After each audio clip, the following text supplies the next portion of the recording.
So the first order of business,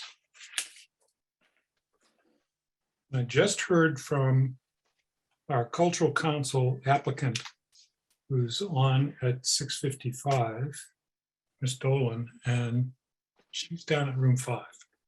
So Oh dear. she's scrambling to get to a computer, and but I think she's got plenty of time to do that. Yeah, oh, I'm sorry for that miscommunication. So, no, well, no, I think, I thought I told her where we would be. So we have 2 interviews for the Water Protection Task Force and confirmation of the applicants that have previously interviewed, or decisions about applicants who have previously interviewed. The first of those 2 interviews is a very familiar face to me, Jeff Koshin. And Jeff, I welcome you to our meeting, and Thank you. I wonder if you could start us up with just describing a little bit about why you're interested in this particular opportunity to serve in the town. Well, because I would like to work with you again for the first time since kindergarten. Not your kindergarten. Jeff was an assistant technology leader when I was volunteering with Paul Clark. Is that right? Yeah. Yes. I'm an engineer with a lot of curiosity, and I walk around town all the time out in the woods, and am pretty familiar with the water resources in our area and other towns in the area. And just that curiosity of knowing where things flow. I've looked at a lot of maps, a lot of charts, studied the various I forget the exact name online, but to see where the water flows. And I've read the Whitman report, Horsley Whitman, is that the name? Yeah. So I've just always had an interest in how things work, and I think I could help out. In general, just having made your way through the Horsley Whitman report would qualify you to do Yes. this. I actually did go through the whole, because I was looking for a few things like where that water comes into Gravelly Pond. Is that, how often is that supposed to come in from that well, et cetera, et cetera. So things like that. And then on the Hamilton side with the road that's going through there, I was looking through their DPW situation, and just always been curious of, you know, the way the Ipswich River flows, and it comes down through that canal and then gets pumped back up to the reservoirs, and how many towns that feeds. So I've just been curious, and I just think I might be able to contribute. Great. Okay, so let me open this up to other board members who have some questions for you. If I may, Jeff. Hi, Becky. Becky? Hi, Jeff. Jeff, Hi, how are you? I remember those days as well. And Yes. Paul. First of all, I would like to say thank you for raising your hand for the task force. And do you have any time constraints that might make it difficult for you in the evenings, or maybe some like early afternoons? I'm more flexible than I've ever been these days with 3 girls out of the house. So I have less constraints than I used to. And I have a flexible work schedule, so I think I could accommodate all meetings. Wonderful. And I would have asked you a little bit about the report, but you've already talked about that. So thank you, Jeff. You're welcome.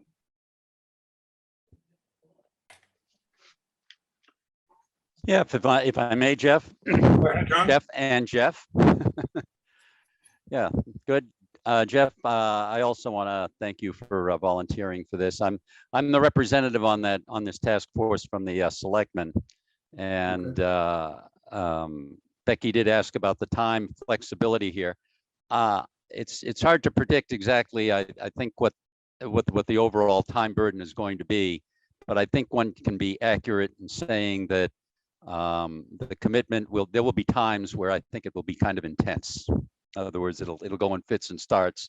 You're probably familiar with that as an engineer. I'm not sure exactly what your background is in terms of working, but I can see there will be times where, yeah, you're going to have to put some time in, not for a long time, but pretty intense. You have that kind of flexibility. Your kids are out, as you say.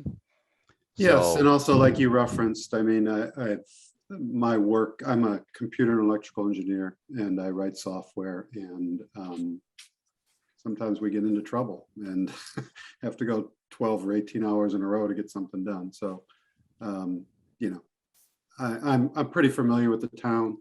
I guess I haven't served on any official town boards. I've been involved in quite a few different things. The various committees to build the new schools, interview committees for those things, interviewing coaches for the sports programs, working on other various ad hoc committees, I would call them. okay, well, with kids out, it's a great opportunity to get involved with the community and see how town government works. So thank you very much for volunteering. You're welcome. Anyone else? No, I'll just say thank you for stepping up and volunteering. I'm pretty familiar with you and your history, and thanks for offering to help out. You're welcome. If I may, Jeff. Sure. Ann.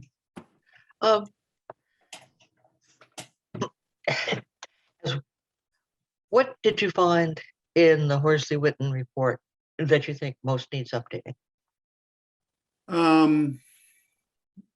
Well, I Or didn't what do you really know? read it. was that? What do you know that from outside sources that would Well, think? I didn't really read it with the idea of updating it, although I obviously saw before I knew about this whole committee. I read it a while back before I knew about this. It was obviously a little out of date. But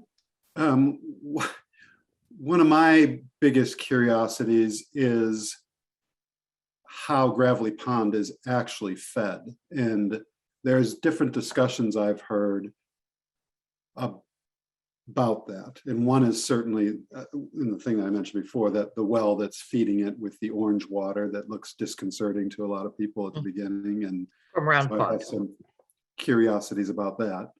Mhm. But to my amateur studies, I don't believe that Gravelly Pond has much, if any, groundwater that just runs into it. So I could be wrong.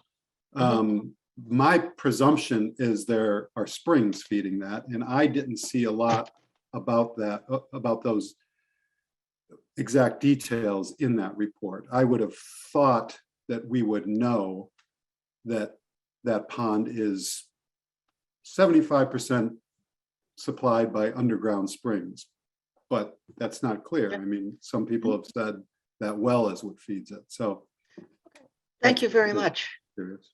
I'm sorry to give you a quiz, but That's I okay. appreciate your answer. Any other questions? Okay. All right. Thank you, Jeff. Don't go away.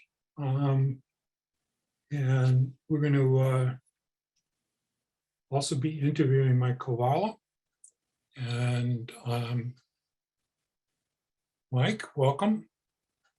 And I will start you off with the same question that I asked Jeff. You have a very interesting background, but what is it that brings you to this particular area of town service? Thank you to the board, and I appreciate the opportunity to be with you tonight. I'm originally from the Boxborough, sometimes referred to like Manchester, Essex as Acton Boxborough. And in the early, well, I guess it would have been the early 1980s, I was in high school, and my town's drinking water supply was contaminated by a company called W.R. Grace. And it was very interesting to read in the newspapers and follow it. It inspired me to actually pursue the career that I have now, many, many years later.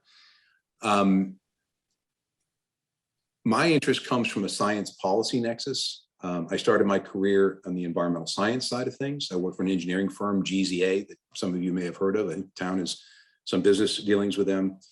And I had an opportunity to see the role that engineering and science can play in how to solve these very complex problems for communities. And there's nothing more precious in our community than our drinking water.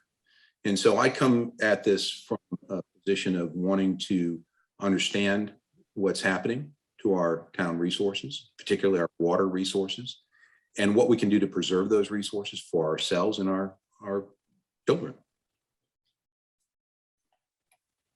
Okay. I open this again to the board.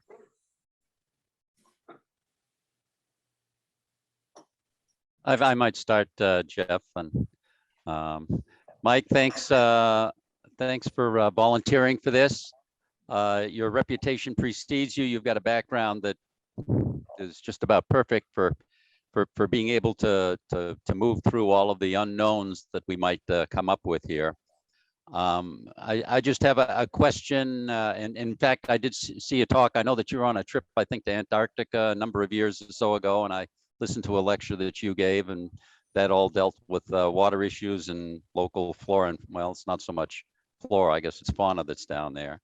So I know that you're well versed in aquatic things.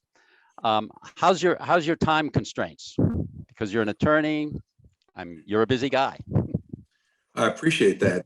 I actually have an opportunity to be fully bipolar. I signed on to an expedition to the Arctic in August, which is when you go to the Arctic. So I'll be gone for 3 weeks, middle of August through the beginning of September.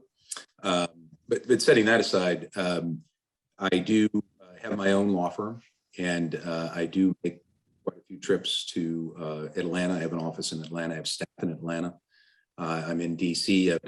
I'm doing some work with the United Nations and so on and so forth. But this is home, right? So this is right to the top of the priority list.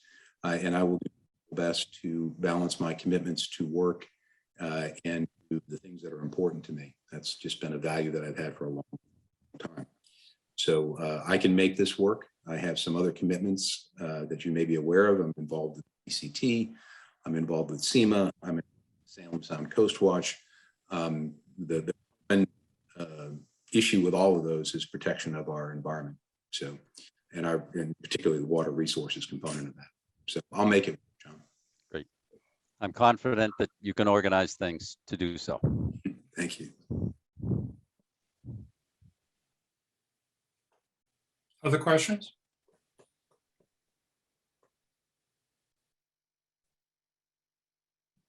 If I may. Go ahead, Ann. What do you see as the major areas that this task force should focus on? I think watershed protection is probably the most important issue that we're facing. There's a lot of development pressure on the town and on our surrounding communities, to include Hamilton and Wetham. And those development pressures are real. And so understanding how we can balance both the need for development and the need for the revenue streams that provides on the one hand, and on the other hand, protecting the quality of our resources and the quality of life in our town. I view that as the primary objective. Thank you very much. You're welcome, man.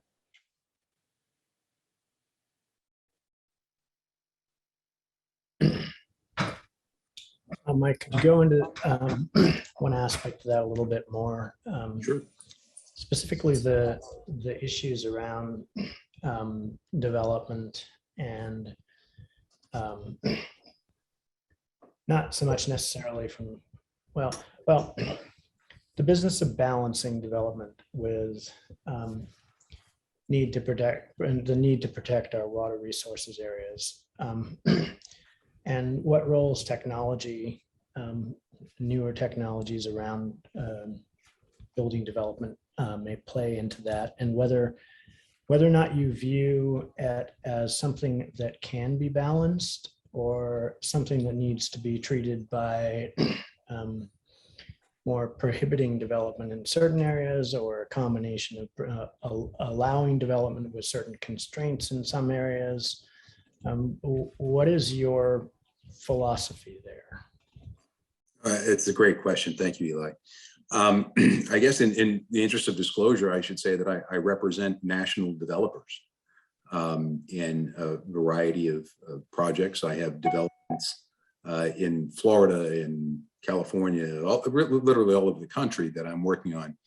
And the reason I'm brought into those development projects is because I have an understanding of, number one, the law that applies, but also understanding that the way to be an effective developer is to engage in a positive way with the community and find out what the community needs, what the community's concerns are, and then finding a way to do what the developer wants to do that is harmonious with the community. And that community engagement is something that over the last almost 30 years now, practicing law, is something that not all developers do. They don't have that understanding of the community engagement component to it. And so what I recognize in the context of development is that there are places that should be developed and redeveloped. And one of my specialties is redeveloping environmentally impaired properties, old gas stations, old factories. I used to be in-house at General Motors. We can take those properties and put them into productive use and get them back on the tax rolls. That's really an important thing because it drives a revenue stream to the town. On the other hand, in Massachusetts, and particularly in this area, we drink our groundwater. So our groundwater resource is our health. That is our public health. And we need to recognize that when we pursue development objectives, we have to weigh those very carefully as to the threat that they may pose to those resources. One of the things I learned very early in my technical career involving remediation, and particularly groundwater remediation, was an analogy that's used, and you may have heard of it. It's called ink in a sponge. Okay, when you contaminate your sponge, your drinking water supply, you get the ink in that sponge, and you can wring that sponge a number of times and get most of the ink out.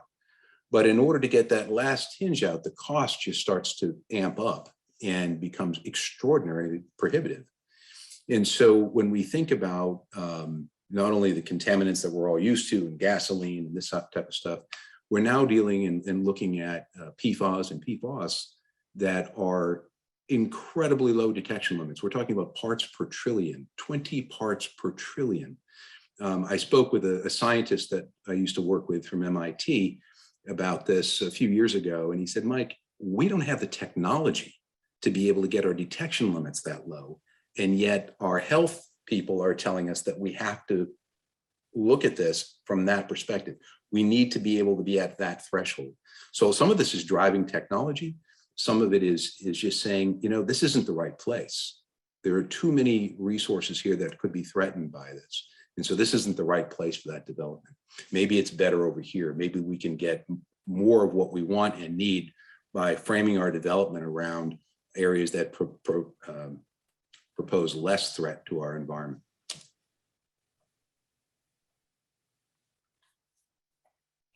Okay, well, thank you very much. That was a welcome. nice detailed response. Becky, any questions? No questions. Thank you, Mike. It Welcome, Becky. certainly obviously bring a good deal. I guess my one concern would just be availability, but since we're able to Zoom, that probably would not be an issue. It really is enormously helpful, and for what it's worth, I've been going to court, Zoom court, we call it, in a number of jurisdictions, and it's made things much more efficient. You know, sitting around in a courtroom for 4 hours until you get called, it never seemed like a good use of time, but this is a great way to interact. There are certain limitations to it, as we all know. I think we've all kind of shown our resilience by being able to step up and do this kind of thing. But I think it makes government more open and accessible to people, which is really important. I'm a big believer in transparency, particularly with government. So this is a great way to do it. And yes, this is something that's of significant concern to me. And as our town goes through these growth pains, many of which are mandated by law, we're going to have to think outside the box, and we're going to have to really be flexible. We're going to have to find opportunities to do what we need to do in a way that's responsible. I'd like to be part of that solution. Absolutely. Thank you. You're welcome. Okay. We now have, last meeting, we interviewed 4 candidates. Tom Keogh, Ron Parker, Gordon Turner, and Joe Sabella. Subsequently, Joe contacted me and sent an email to Greg and me saying that he was going to withdraw his name from consideration. So we have 5 candidates and we have 6 open at-large seats. I know that the task force is itching to go and have its kickoff meeting. So tonight we are going to forego our usual. We'll let this sit, these 2 interviews sit for a couple of weeks and then appoint or not, and make a decision about the 5 candidates that we have. Tom Keogh, Ron Parker, Gordon Turner, Jeff Koshin, and Mike Carvalho.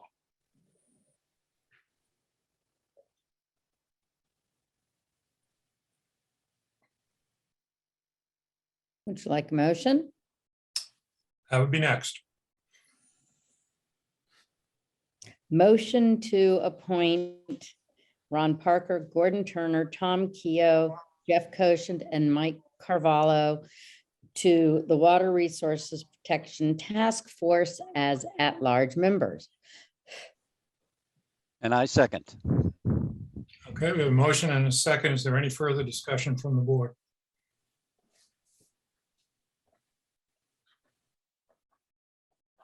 Okay, so let's do a roll call vote. We'll start with Mr. Boland Yes. and Mr. Round, Yes. Ms. Harrison, Yes, Ms. Jakes, Yes. and Mr. Boardman Turner votes yes. So gentlemen, and I know Tom's here, and I think I saw both Ron and Gordon's names. There's Ron, and I think I saw Gordon's name as well. Yep, there he is. Yep. So the next step will be that we will, I'll send an email at the end of this meeting to Steve Gang, and he will be in touch with you. I know that they've been planning for their first meeting, which will probably happen within the next week. And because this process took a little bit longer, the dog is on its way and you're going to have to just follow it. So Thank you. I will get in touch with Steve and let him know about your appointments. Congratulations and thank you for volunteering to help the town out on this very, very critical task force. It's a privilege. Thank you. And I would like to see this report in 12 months, not 18 months, but I Sure. thought the 375th was going to be 1 year long too, so. yeah, there you go, Tom. Thank you. Al. Okay, thank you so much. Thank you, all. Mr. Chair. This is, Thank you, members of the Thank board. you. Thank you. Okay, so we have one more interview to do, which is for Cultural Council, unless Karen, you want to also throw your hat in for at-large member. We have one more seat. I see the head going no. Karen Dolan, welcome to the Board of Selectmen. And excuse me. And you are a candidate for the Cultural Council. And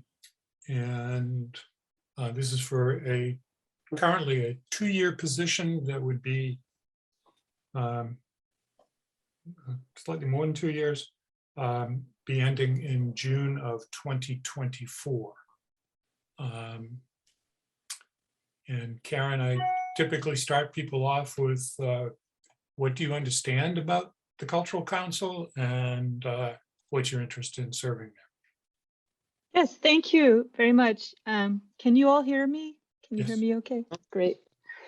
Yeah, so I did attend the Cultural Council meetings in November and December when they went through the grant applications and they assessed them based on the criteria of the Cultural Council and how they fit with supporting the community and and describing what they were going to do and where they were going to do it, and saw how the funds that were available were distributed to each of the different grants. And so my understanding was kind of informed by going to those meetings as well. And I know that it's a kind of a grassroots way to help distribute funds to people who are supporting the community with arts and science education and activities to enrich the town. And that just really excites me to be able to contribute to activities like that to help give back and see funding going out to help the community. Great. Okay. Any questions from the board? I do, if I may. You may. Hi, Karen. Thank you. It's my usual question just about time. If you have any time constraints that might impact your ability to be on the board. Well, yeah, so I'm working from home right now. We are going back part-time in the spring, but I have time. I know that the meetings that the Cultural Council has are generally in the evening, so I certainly can attend those and contribute to those meetings. So, and it's something I would definitely make time for to make sure that I was there and supporting it. Thank you. Jeff, if I may. Sure, go ahead, John. Yep. Karen, thanks for volunteering. Just curious, as you've attended one of the meetings, is there any particular area in the area of quote culture unquote that particularly is a particular interest to you that you would want to pursue and as being part of this board, that is to say, I don't know, science or music area, the arts or literature or something like that? I'm not sure. Culture is a pretty broad-based thing. I'm just curious what your key interest is. Yeah, there were a variety of grants. There were for young children up to adults that were made for the last round in all sorts of fields, including science and entertainments and like puppets and music and whatnot. So I don't really have a particular interest. It's just really interesting to hear what people are volunteering to try do and what kind of grants people are trying to make. So at the meeting, it was really one of the focuses was trying to make sure that a variety of different communities were served and with a variety of different subject matters. So I would say I would not really focus on any one particular piece. I think art and science and music and exploration of all the different wonders of the world, they're all kind of equally important to try support. Okay, good. Thank you.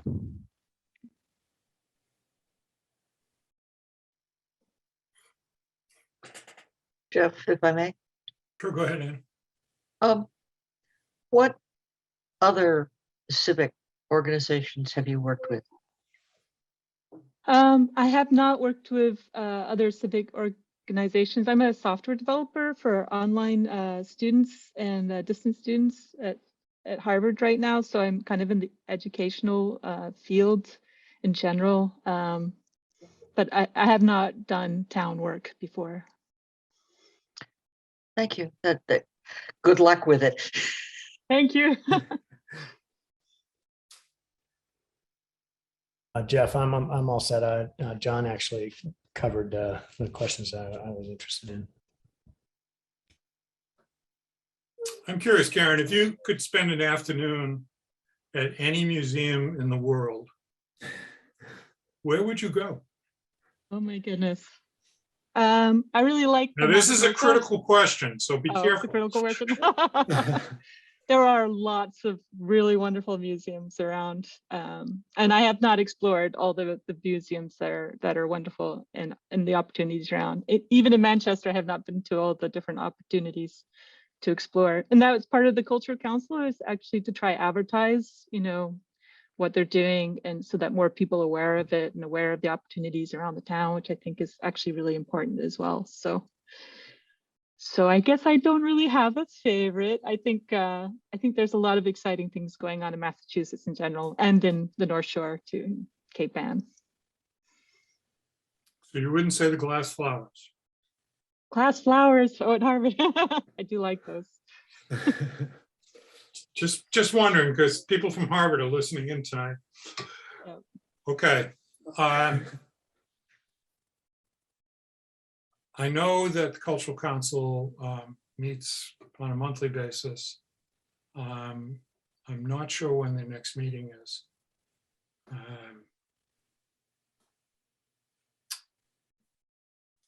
Would we like to wait until our meeting on the 22nd to make a decision about Karen, or would you like to entertain a motion tonight? I would be willing to entertain and willing to propose a motion tonight. And I would second that motion that would be proposed tonight. Then we need to propose that motion. I propose that we appoint Karen Hochstolen to the Cultural Council, and with our great thanks. And I second that. Okay, I see a lot of smiling faces here. Any further discussion?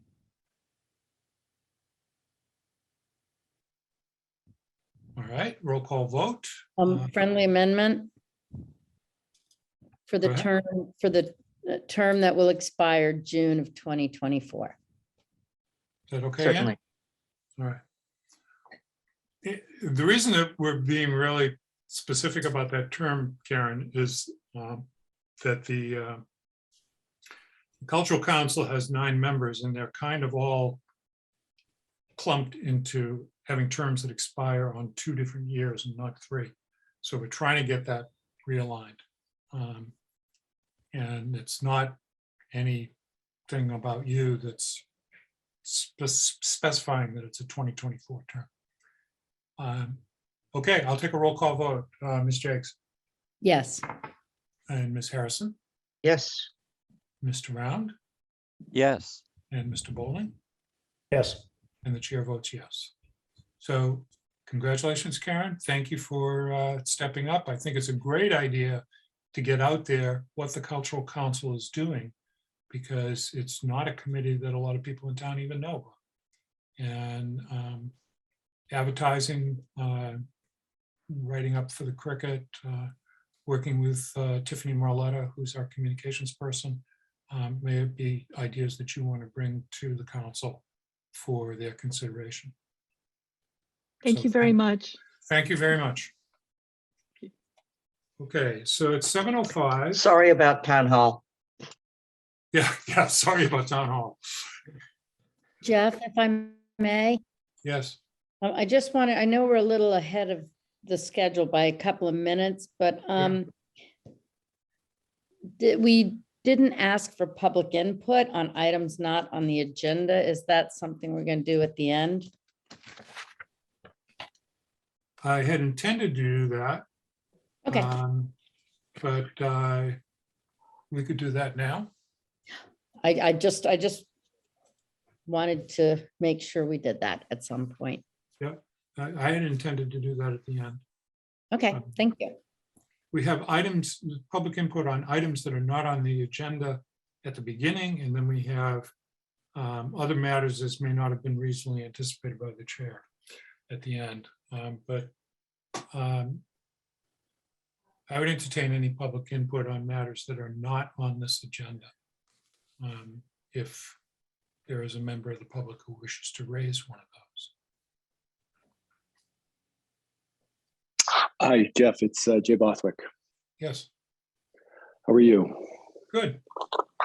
So it's come to my attention that that there is some potential discussion ongoing about having John Whitman come on board for the Zoning Board of Appeals as counsel. I think everyone on this board is aware of John's qualifications. He's the best 40B lawyer in the state, hands down. He has that reputation. If you ask anyone who practices in the area, look at what he does in public speaking seminars, you see the way everyone defers to him. I think that the Zoning Board of Appeals is in a very difficult situation, as this board knows, facing the SLV proposal. And I think this board was well served by John and his advice. And I think the ZBA would be similarly well served with John's advice. And I would strongly encourage this board to do whatever is possible to have John come in and actively assist in that process. I think it would benefit the town, whether you are in favor or not in favor of this project. I think it is undeniable that it is something that could perhaps have one of the most far-reaching impacts on this community, given the size and the scale. We've never faced anything like it before as a community. It has many facets. And I think not taking advantage of the best resources that are available, from my perspective, is, frankly, not the right course. And so I would encourage this board to do so. I have understood that people are concerned about potential conflict. I can say many of you know, I practiced law at a large firm for 40 years. If there are conflicts, they don't apply to lawyers, they apply to firms. It may arise from a role that an individual attorney played in a prior matter. But if there truly is a conflict for a lawyer at a firm, that conflict disables the firm, not just the lawyer. So I don't think there is truly a conflict here that would preclude Mr. Whitman's service. Okay, So Jay, again, I need to ask you to stop because this is not something that was on the agenda, so we cannot deliberate on it tonight. okay, that's fine. I thought this was an opportunity to talk about. I understand what your on the concerns are. agenda. I understand what Okay. your concerns are, but All right, thank you. we cannot get into a discussion about the pros and cons of this issue tonight. Understood. Okay, And- thank you. and I will be clear that these matters will be discussed in a future meeting of the Board of Selectmen. Okay, thank you. Okay. Sarah Creighton has her hand up. Good evening. This is Sarah Creighton. I'm coming as Vice Chair of the Planning Board, simply to remind you that we had sent a letter requesting Town Council's review of the amendments that we're proposing for the limited commercial district. I did not see it on your agenda tonight, but I don't want it to get lost in the many things that you have on your plate. So I will resend it to you, Jeff, tonight, and because we have a slightly different version, but simply just to ask the board that we get council's review of that important zoning change, particularly as it relates to other matters in the LCD. That's all. Thank you. And that's a specific zoning change, or is that the whole project that you? No, our letter indicated, we sent a letter to you. Yes. And, it was simply to have town council review the proposed changes for the LCD that I believe you're going to hear about, the cell signaling proposal tonight. And the two people have asked us how those changes might affect the other changes in the LCD, other projects in the LCD, specifically SLV. And so when we go to our public hearing, we want to be able to answer that with council's advice rather than just our opinion. Okay. Thank you. And I have other email from you regarding the 22nd and a presentation of where you are with the other amendments We'll be back. or changes in bylaw. Oh, yeah. Okay. Thank you.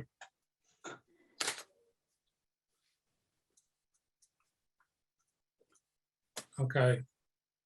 I'm going to suggest that we move on. And our next topic brings Mr. Alan Wilson regarding the annual town meeting. And the agenda says a discussion about possible delay due to COVID and FY23 budget development updates. So where's Al? There he is. Hi, Alan. Hello, Jeff. There's been some discussion about this. And I wonder if you want to tee this up, or you'd like Greg to tee it up? You want me to do it? I think it might be preferable if you or Greg did it. Okay. Greg, do you want to, Greg, why don't you take the budget development and I'll take the COVID aspect. Is that all right? Sure. I thought we would do the COVID and timing first, and then we'll dive into the budget issues. Yes. All right. Well, why don't you go ahead and do both? Go ahead and start with the COVID issue. Okay. All right. So normally our town meeting, annual town meeting, is the first Monday in April, which would be April 4th this year. And obviously the big question is, what is the status of COVID come 2 months from now? And the answer is we don't know. So it's a bit of a staring into the crystal ball and trying to make the best judgments we can. So the challenge is moving forward with town business and yet still being as careful as we can be with people's health and not putting in people at risk. We want people to participate in town meeting. We don't want them to not participate because they're concerned about their personal health. So that tends to say we should err on the side of caution as we try to schedule things. There is a real desire to finish up our budget work by the 1st of May. It would be helpful having Manchester weigh in on the district budget, in particular the school budget, as it goes through its approval process. I think that might be very helpful for Essex folks to know where we stand before they vote. So there is that competing need versus going as late as possible when we have the option of knowing that we can have warm weather and be outside if we felt that was necessary. So the ability to defer from April 4th, we're still under the governor's emergency orders for such a move. So you as a board could decide to push out the annual town meeting. One option to consider is to have the annual town meeting focus on the basics. Excuse me, that would mean the basic budgets, town budget, school budget, capital budget, community preservation budget, and a few of the miscellaneous budgetary votes that we take. And possibly the LCD as a amendment to the zoning, amending the LCD as part of our zoning regulations, apropos to a discussion you'll be having a little later this evening. But we could stop there and make it a pretty brief annual town meeting and hold off on all of the other issues, mostly additional zoning amendments. There are half a dozen or so possible amendments that want to be discussed, debated, and voted on at a town meeting. It doesn't have to be the annual town meeting, but it needs to be at a town meeting. So an alternative would be to delay the annual town meeting by a few weeks, go towards the end of April, just buying a little more time to give COVID that much more of a chance to fade away. At least that's all of our hope, and hopefully not a new variant coming roaring in again. And then hold off on the bigger, longer debatable issues, but most likely issues that are more heavily debated and will take longer, for a time perhaps in June, where if we need to, we could comfortably be sitting outside with weather that would accommodate that. So that's where we are. I know that that you would like Board of Health to weigh in on this. They are meeting this coming Thursday, and I believe we'll have it on their agenda. I know that Dr. Hahn gave some preliminary input, and he was the one who suggested this bifurcation and moving ahead with 2 meetings rather than 1. That's right, Greg. It came up in a conversation that I had with Dr. Hahn, who's a member of the Board of Health, last week. He actually posed it in the form of a question. Well, if it looks like it's going to be a very long meeting with the zoning proposals and everything else, could you split it into 2 and have the part of it later? And I said, well, sure, that's certainly a possibility. If we have an annual in April and a special, say, in June, we could easily do that and preserve the option of having the June meeting outdoors if we had to. There are significant advantages logistically in having it in the new Memorial School space, because we would have audiovisual capability that would allow us to display zoning amendments and make changes to them from the floor if we had them. But if public health risk requires it, we could go outdoors. So to me, it's the selectmen's call, but to me, having that divided meeting with the potentially longer discussion items, more controversial items, postponed until June makes a lot of sense. Okay.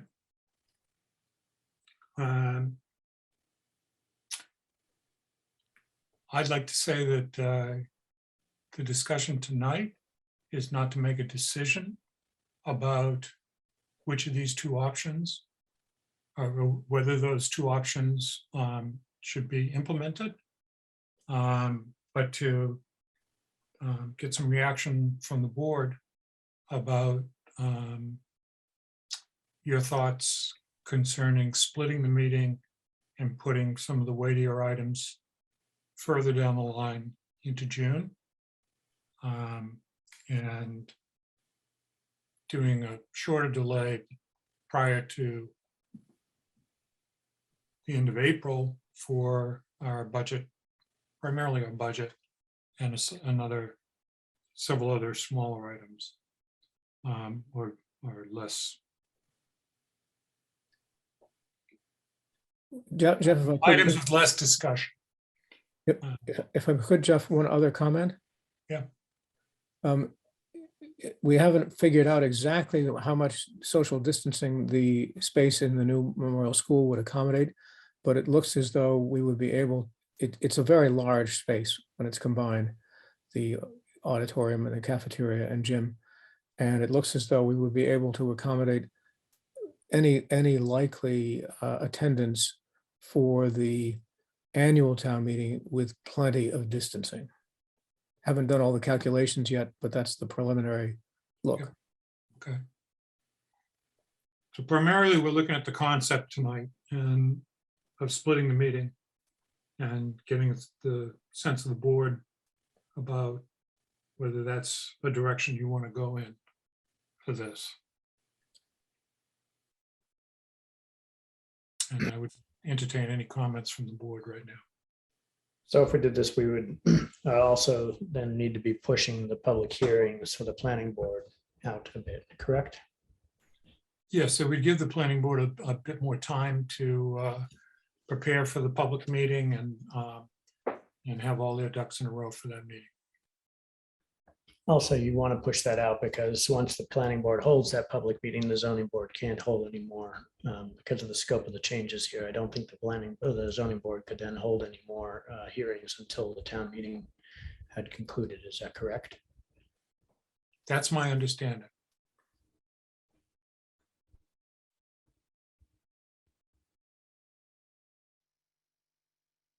Jeff, if I may, Go ahead, Ann.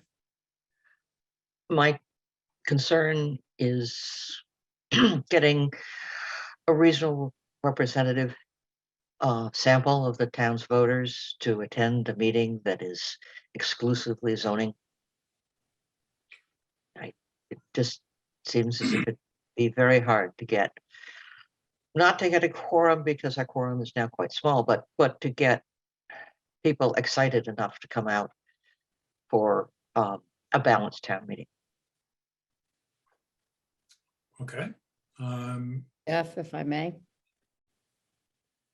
Unless you There- were going to say something. Mike. There are other items that are lengthy discussions that that would also be moved into the June meeting, including a townwide discussion of dispatch. But your point's well taken, Ann. As much as the planning board has been working real hard and is real excited about all the changes that they've been working on, the interest in this is probably not as I'm not going to go down that road. Whether there's an interest or not, we don't know, but it may be somewhat less enthusiastic than all the town boards and officials who have been involved in this process. Okay, So I as take long your as we point. don't have to put dogs on the warrant. We could put dogs on the warrant, and then we'd get another third of the town. So that would be possible. We don't want to, but that would be possible. Especially if you save it for the end. Mr. Chairman, if I might just quickly ask a question. Go ahead, Sarah.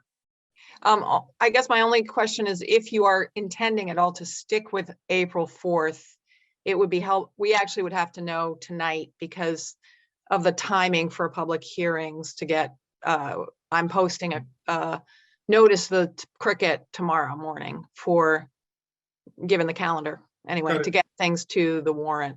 Got it. That doesn't require a vote on the actual logistics of this as much as to say, this is our idea, this is where we're moving. We're not going to be going on April 4th. So I understand and I appreciate that comment in terms of timing for your public hearing. Any other comments from the Board of Selectmen? Yeah, Jeff, if I may, I'm in favor of splitting this in two because it's going to be two meetings no matter what the story is. There's just a lot of stuff here, and whether they're consecutive days or they're split out by a month or two, we're still going to need all of that time. I think I'm a little bit worried, as Ann said, about the dry nature of zoning, but I think it seems to me we can be strategic about what all of the topics are and make a second day's meeting pretty interesting. I know Alan has probably looked at the numbers, but I've seen in past meetings, the drop off in most instances has been quite a bit. I'm not sure exactly what it is, but I know that second day meetings, second night is certainly not as well attended as the first, but Alan, how many people did we have at the STM in the fall? About 250. Okay, so it's not necessary that a special town meeting has a big drop off in attendance. 250 is about what we get at town meeting, going up from there pre-COVID. But since COVID, that's about what we've been getting at town meeting. Well, I think the pre-COVID, the median is probably around 400 or 450. Right, Um, but we But- don't have that era anymore. Well, that's true, but the special actually got more people than the annual this year. And we've had specials where we've had, granted, the item was school regionalization and school construction, where we've had more than 800. So it's not so much special versus annual, it's what's on the warrant. Sure. Okay. Any other board member comments before I go? I see your hand, Gary, and I see your hand, Sarah. Jeff, if I Go ahead. I think it's a really creative idea to split it this way. My only concern would be in terms of what would be moved out to the second meeting. And if there was anything kind of along the lines of the school budget, which would go on the earlier one, but that would be time sensitive in terms of potential grants or things along those lines. But I guess, Greg, you probably have a beat on those. Right, so I think that we would do the vast majority of the money articles at the earlier meeting, what we would call the annual town meeting. Mhm. Yeah, that would be my only concern, is just making sure that the time sensitive items Right. requiring grants or whatever be the earlier one. That's all. Thank you. Okay.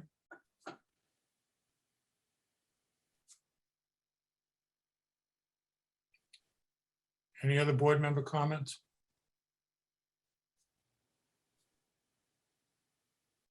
Okay, Gary. Good evening. Maybe this is a bit of a small point, but someone made earlier about a reference to the Zoning Board of Appeals.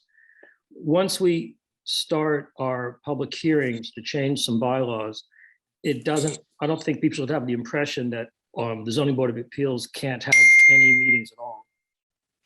I think they can, and I'd like to get counsel to weigh in maybe, I think that they can't have hearings on cases where we're changing the laws. Right. And possibly they can't have meetings on in cases where we're changing the laws that are more restrictive. But if we're changing them to become less restrictive, I have a feeling they could probably proceed and have hearings. So they're not frozen in time completely. I just didn't want people to get the wrong impression. Okay, and clarifying that to the town, Gary, is a challenge.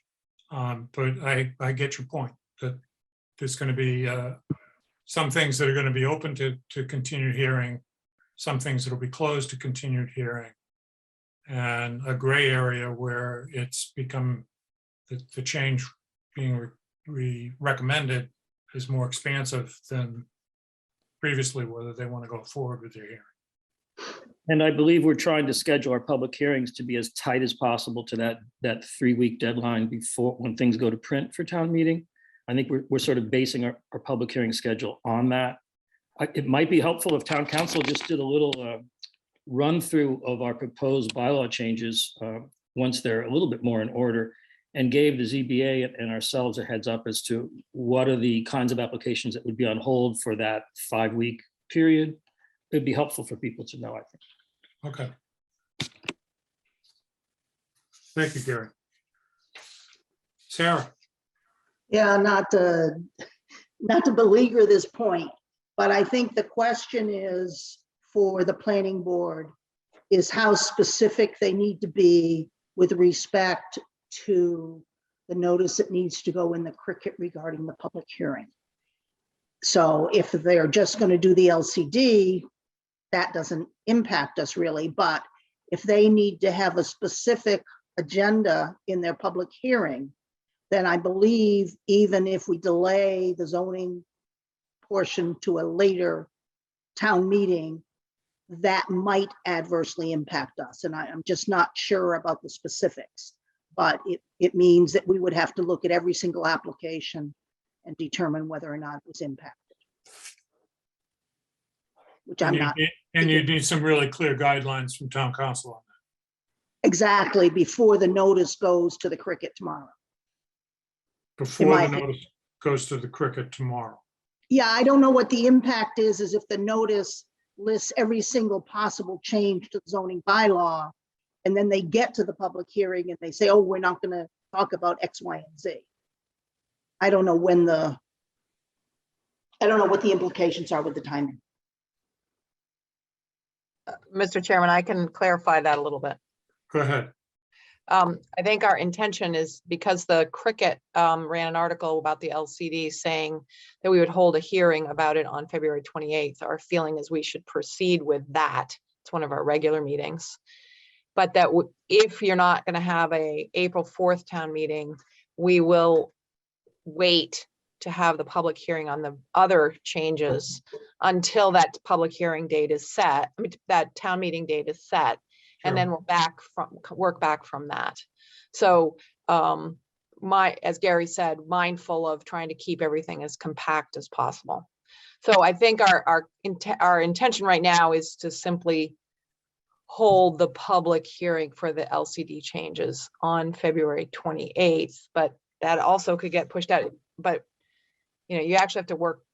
It takes a long time to get all the ducks in a row and get the thing to the warrant and all that. So, but to Sarah's question, we're not planning on if town meeting is pushed off from April 4th, we're not planning on having a public hearing for anything except the LCD changes. Is the only thing we've scheduled on the 28th. On the 28th or any date yet scheduled until we know what the other dates are. Okay. All right. Sandy.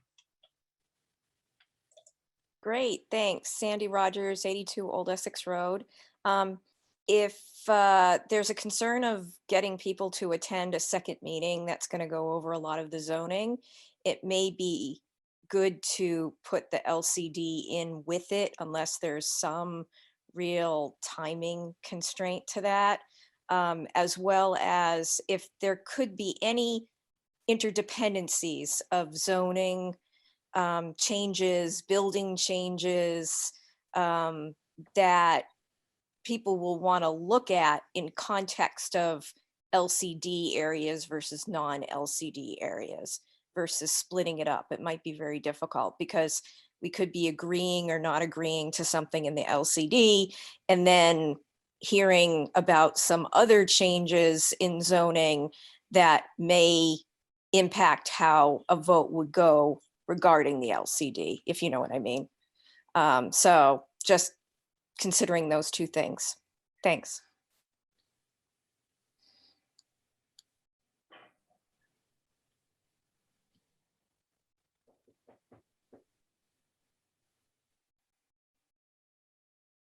Hello? Okay. Yep. Okay. Was I on? Yeah, you were on. You were on. I just did what I say make sense regarding the interdependencies? I can't directly comment on that. Sarah, would you like to take that? It worked pretty hard to keep most of the issues so they're standalone. We have a meeting tomorrow night at 6:30, and we will be back here on the 22nd to give you all a summary of the changes we're discussing. So I don't think it's a big concern. Okay, thank you. Yeah. I know you said we were just going to consider this and not make any decisions today, but I think given the situation that the planning board finds themselves in terms of timing their hearings, perhaps we might consider a motion saying only that we will not have our annual town meeting on April, and that we will schedule it at a meeting to be named later. I think that that's reasonable to do that within the guidelines that we're trying to focus on concept here of splitting the meeting up. We don't, voting not to have it on the 4th doesn't mean that we've agreed to split it up. It just means we've agreed that we will move it forward and we can decide on splitting and how to split it later.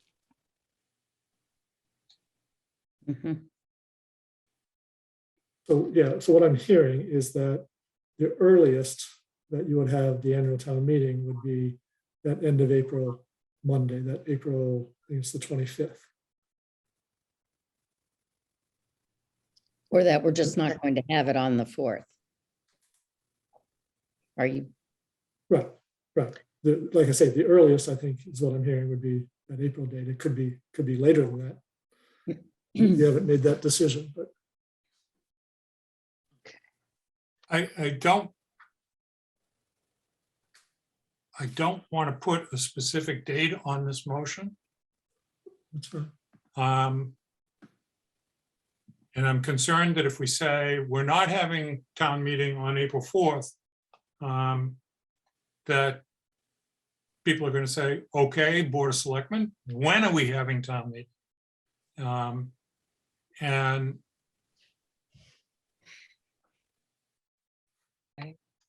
did you see Sarah's comment regarding school vacation? No. Thank you, Sarah. School vacation week would be the 18th. Right, yes. So we just couldn't or shouldn't go to that one. So not before the 25th? Well, could we say not before the 24th and then? The 24th is Sunday. Correct. Right, not before that. So the earliest would be the 25th. Right. Greg, did you have had made some sort of a comment with regard to constraints for the school budget in Essex that kind of constrained us? You can't push it out too far. The issue is that Essex has their town meeting on May 2nd. And the district, school district has asked us if we are going to move our town meeting, that we have it before the Essex votes on their school budget. They would like to have Manchester's school budget in the can when they go to the other town meeting and say, this is what Manchester did. So whether Manchester votes for or Manchester votes against, they can go and say, this is what Manchester did at their town meeting.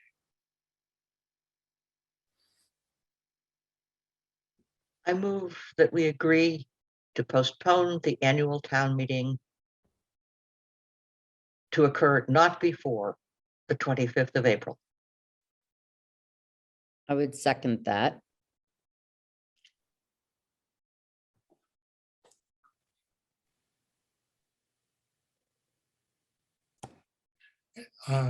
Okay, any discussion by the board?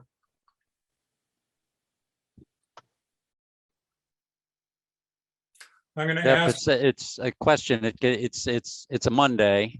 It's always a Monday, or is it always a Monday? No, we've done it on, considered it on Saturdays and done it on Saturdays. Yeah, we did. That's correct. We did consider it. So I'm not necessarily locked into the 25th, but I would be locked into a later date in that month. Maybe not before the 25th, but. But the motion is not before the 25th.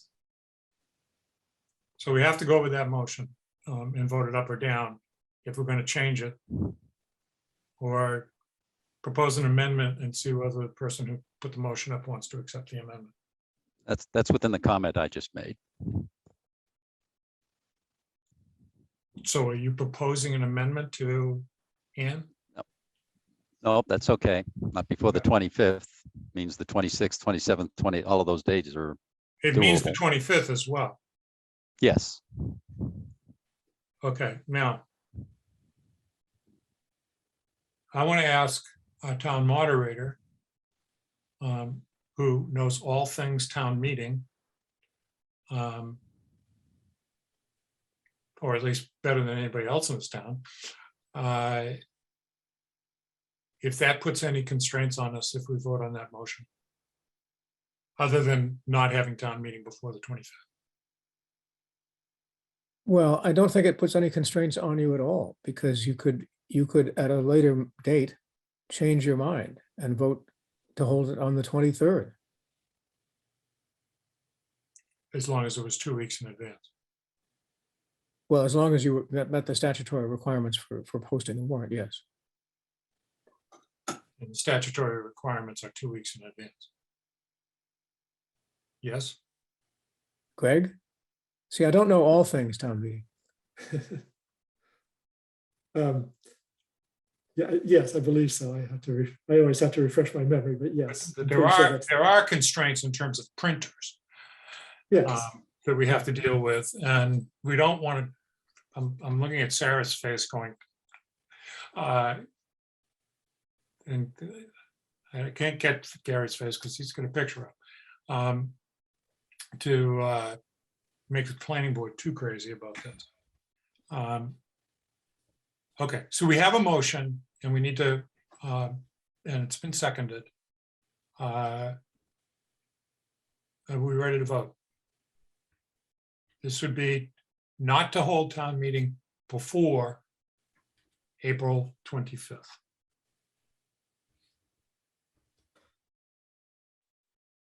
Okay, so let's do a roll call vote.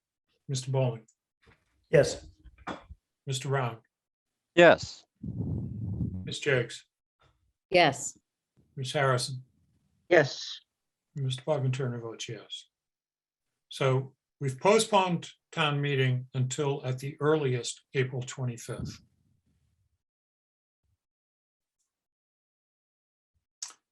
We have some town council reviews that we need to do for the planning board. Planning boards, my understanding from what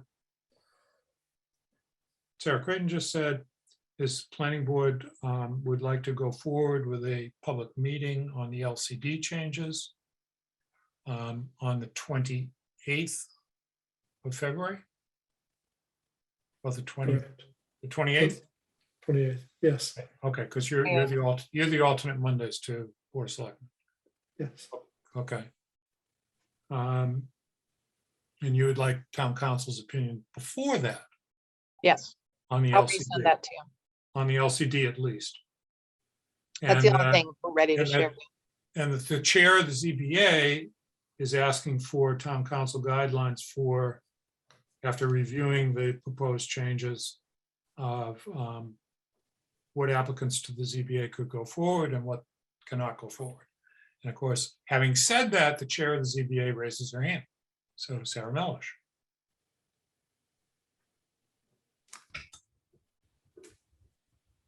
Sarah? You need to unmute yourself. Sorry, I'm talking away. Sarah Creighton indicated that their public hearing notice would only reference the LCD. So I think the issue before town council may be, does that impact the review of the SLV application? Or are the changes to the east side of the LCD so it doesn't impact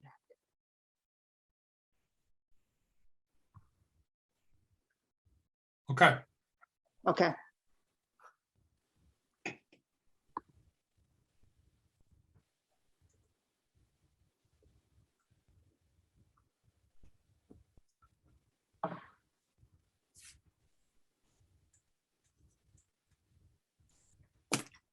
Got it.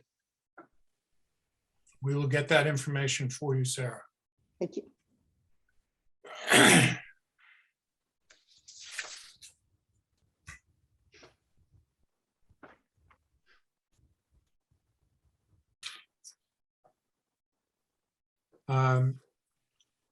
Hey, Greg, is there anything else that you want to say about budget development updates?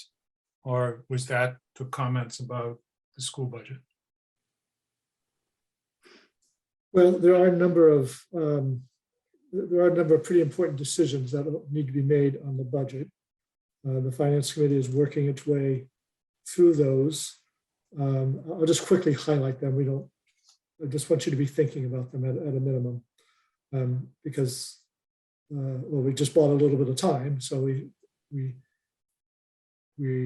have a few more weeks to finalize this. So first up, concerning the police budget, Chief Fitzgerald came in to talk about the impact of the new police reform law and the likely impact that will have on our reserve officers. The short version is that all officers, reserved or otherwise, must be fully police academy trained. Therefore, there won't be much incentive for someone to be a reserve. If they have to be fully trained, they might as well get a full-time job. So we expect that to be impacting us in terms of the loss of our reserves, and to anticipate that the ZBA, the Finance Committee, was inclined to agree with the chief's request to add an officer to the department. So that's one. Police reform will also likely, well, we don't know yet, but it likely may have a very strong impact on harbor operations as well. Whereas now harbor masters and their staff are able to enforce the boating laws, it may turn out that only fully trained, fully police academy trained officers are able to make those stops on the water. So we're still waiting on the final ruling on that, but that is what they have proposed. And while we will probably be able to sort of limp along this coming summer with officers on the water, Saturday and Sunday, longer term, we may have to revamp basically the operations of the harbor department in terms of its staffing alignment. So again, something to be aware of, and we will continue to monitor what the state is issuing for final rulings on this in the next month or so. This coming week, we will have the Finance Committee will focus on fire department and the desires of that department having additional firefighters. As you know, we've had many years of discussions regarding the loss of the call force and the need to have the potential need to have 4 firefighters on duty rather than 3 on a shift, going to 4 on a shift, to enable the ability to either respond to simultaneous ambulance calls. So running 2 ambulances requires 2 people on each ambulance, or if there is an active fire, to be able to respond to that fire immediately and have the recommended 2 in, 2 out staffing. That is, if 2 firefighters are going into a burning building, you want to have 2 firefighters on the outside supporting them and being able to provide immediate help if they run into severe difficulties. So that'll be up for discussion this coming week. And then the following week, we will have the Board of Health into the Finance Committee to talk about their request for reorganizing the department and moving forward with a full-time health agent rather than contracting a lot of those duties out and having a part-time office manager clerk. So those are some staffing and budgetary impact issues that are becoming front and center. And again, wanting you to be aware of that and be thinking about how we want to respond. And the Finance Committee will be, as I say, continuing its discussion going forward. And then finally, on the capital front, and I'll wrap up with this, some fine tuning of the capital, as is typical. The bigger issue and bigger debate is surrounding how best to fund athletic fields, in particular, the new field at the old burn dump, the renovation of Sweeney, and something that has moved up on the priority list is dealing with the Rotunda. The Rotunda, just in these last few storms, has been underwater, and it just accentuates the need to make sure that structure is renovated. The pilings are on their last days. We had a study 2 years ago that gave them a 2 to 5 year life. So we do need to be moving on that.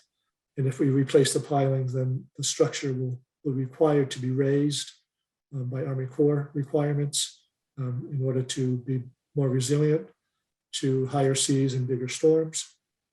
And the cost of that renovation is likely to be significant, millions of dollars. And so how do we want to pay for that, potentially combining it with bond for Sweeney? You could bond for both of those, and instead of a debt exclusion, which raises taxpayers' tax bill, it'd be about a 1.5–1.75% increase. Alternatively, you could decide to bond using community preservation surcharge. Instead of doing a 1.5% surcharge, which we currently have, you could move it to the 3%, which is the maximum for the CPC surcharge. And the advantage here, out of pocket is the same for the taxpayer, but the advantage is that we would be eligible for a premium match from the state. So not only do they increase their match based on the total dollars we raise, but they also have a second round of matching for those communities that have chosen to go to the 3% surcharge. So these aren't decisions you need to make tonight. And the surcharge issue is not one that we need to make this year, but it's something I just want you to be thinking about as we look at the long range needs of the town, and these two projects in particular that could be bundled and be tied to, could be a temporary increase to the CPC surcharge while those bonds are in effect. Typically, you would bond for 15 years, could do 20, depending on how quickly you want to pay off the bond. So there's a lot there to digest, and I just want to get them out on the table. It's something that the Finance Committee is working hard, working through these issues, and I just want to make sure you're up to speed as well. Okay, we have two board hands up, so I'm going to take those. Ann? Through you, Jeff, to Greg. I want to be sure that I understand. On the police force, the ask is for one additional person? Yes? Or is Correct. it for a person 24 hours a day? It's just one effectively 8-hour-a-day person. Correct. One additional full-time officer. And the fire department ask is how many people? So it'd be 3 or 4 additional firefighters. So if you went for 3, that would be sufficient to have 4 career firefighters on each shift. Mm-hmm. So right now we have a 12 plus 1 floater. And the floater backfills people who are on leave. If you went to 3 more people, that would eliminate the floater position, so that there would still be times when there was only 3 people on duty, unless you backfilled with overtime. If you went to 4, that would allow you to still have the floater who could, as the name implies, floats, filling in for leave time. Thank you very much. I wanted to make sure that it was clear that one position and one person aren't always the same. Yes, correct. No, I understand the question. It was a good one. Oops, sorry. And going the wrong direction. My questions are actually, or our comments about the rotunda. So first of all, I don't think we need to make a decision tonight, obviously, but I do think that we should be debating this year whether or not the surcharge should be increased this year so that we can start banking against those costs, because those costs are large.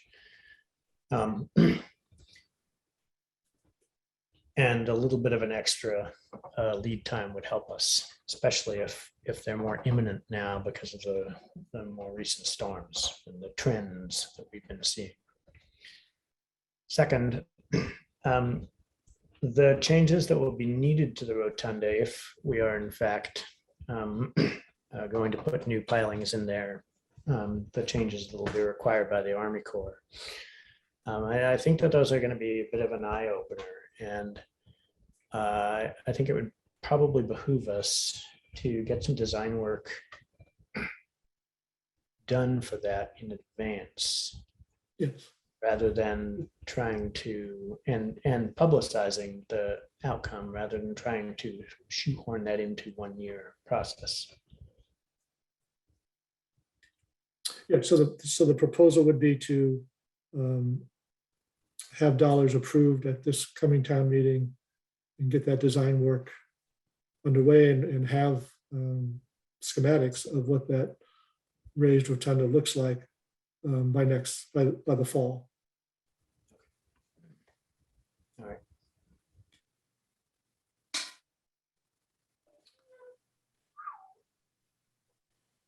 Becky? Thank you, Jeff. My questions are, the first one, if we put forward, I guess it goes to town vote, right? The increase on the surcharge?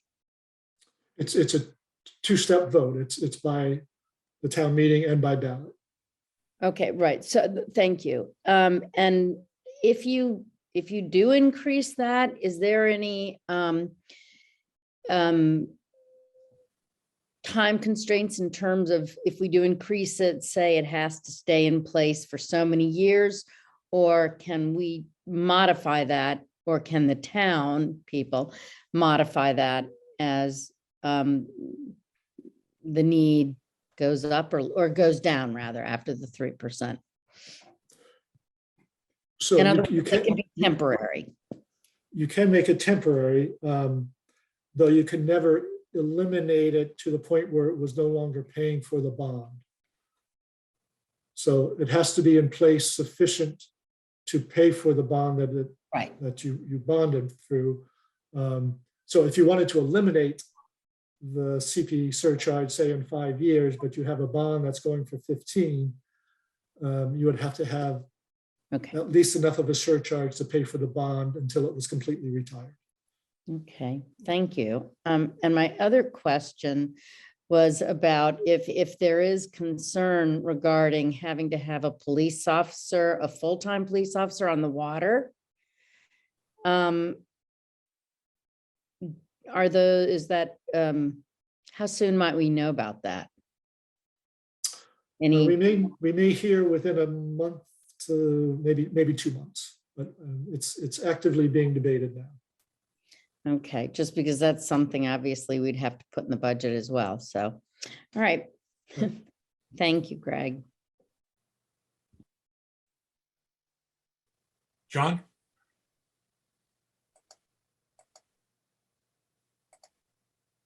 Thank you, Jeff. Yeah, a question, Greg. The Army Corps is going to do some work on the pilings with regard to the Dockatucks Point. as part of that discussion or that planning that they had done for that, which was, I don't know, a year or 2 years ago, is that going to be compatible with any changes we make with the rotunda? Yeah, so that was anticipated by the design of those new floats and the ramp. We're just changing the calendar here a little bit, or thinking that we may.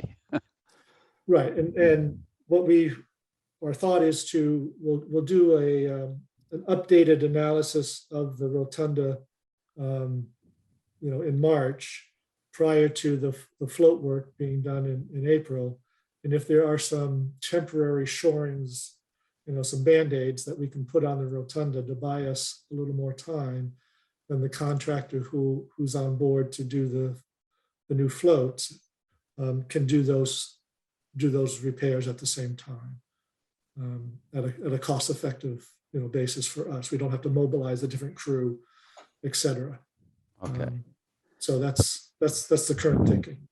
That's not affecting the float schedule right now. No, it is not. Okay, which has been a problem for 2 years, as you know. Yeah, yes. Yeah, you're well aware of that. Okay, and a follow up to Becky's comment. So if this this change in police requirements, police officer requirements, also then applies to the harbor master or to folks that are on the water, is that going to be obligatory in a given time period, or is that something that you could still have a harbor master on the water, but not necessarily with legal law enforcement capabilities? No, you're right. You would still have harbor master presence on the water. Yes. Doing non-law enforcement. Okay. All right. So nobody's aiding boaters and right. Making Okay. sure the moorings are in the right place and boats aren't swinging into each other. All of that. Right.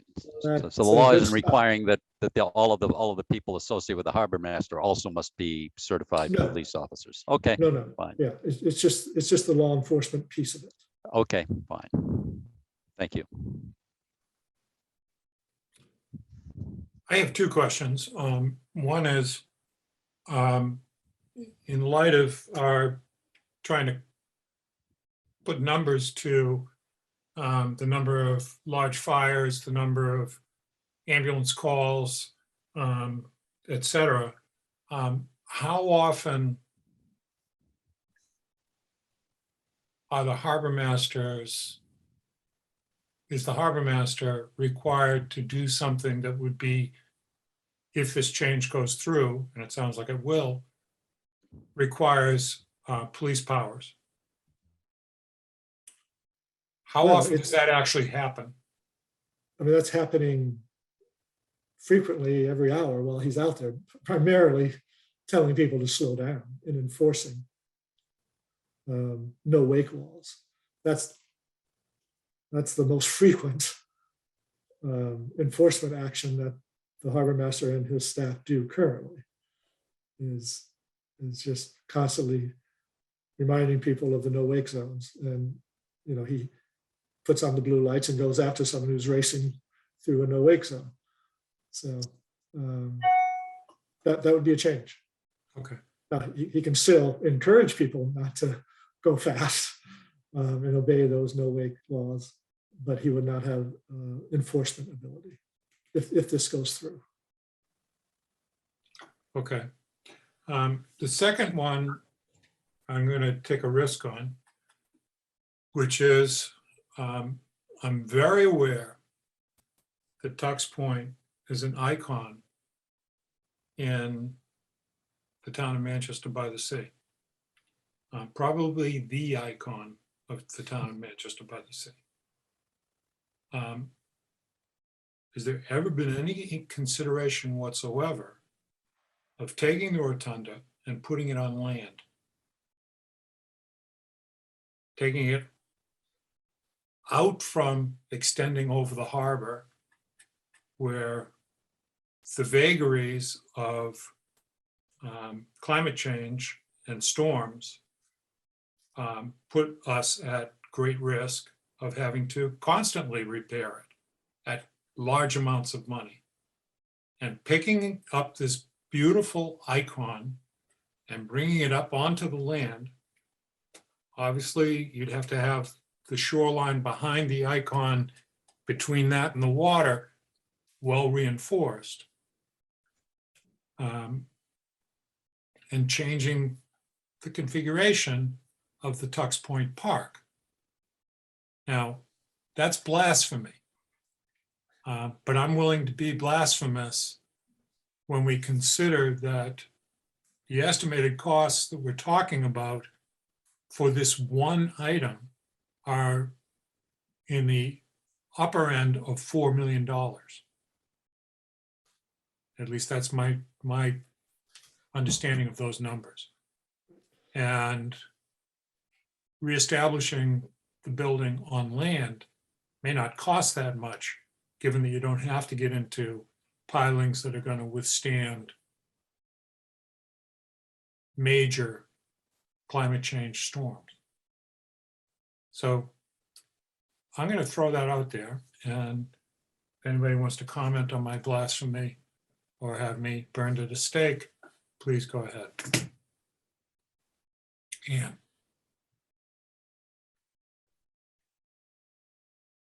Historically, and I'll be as brief as I can, the rotunda was further out.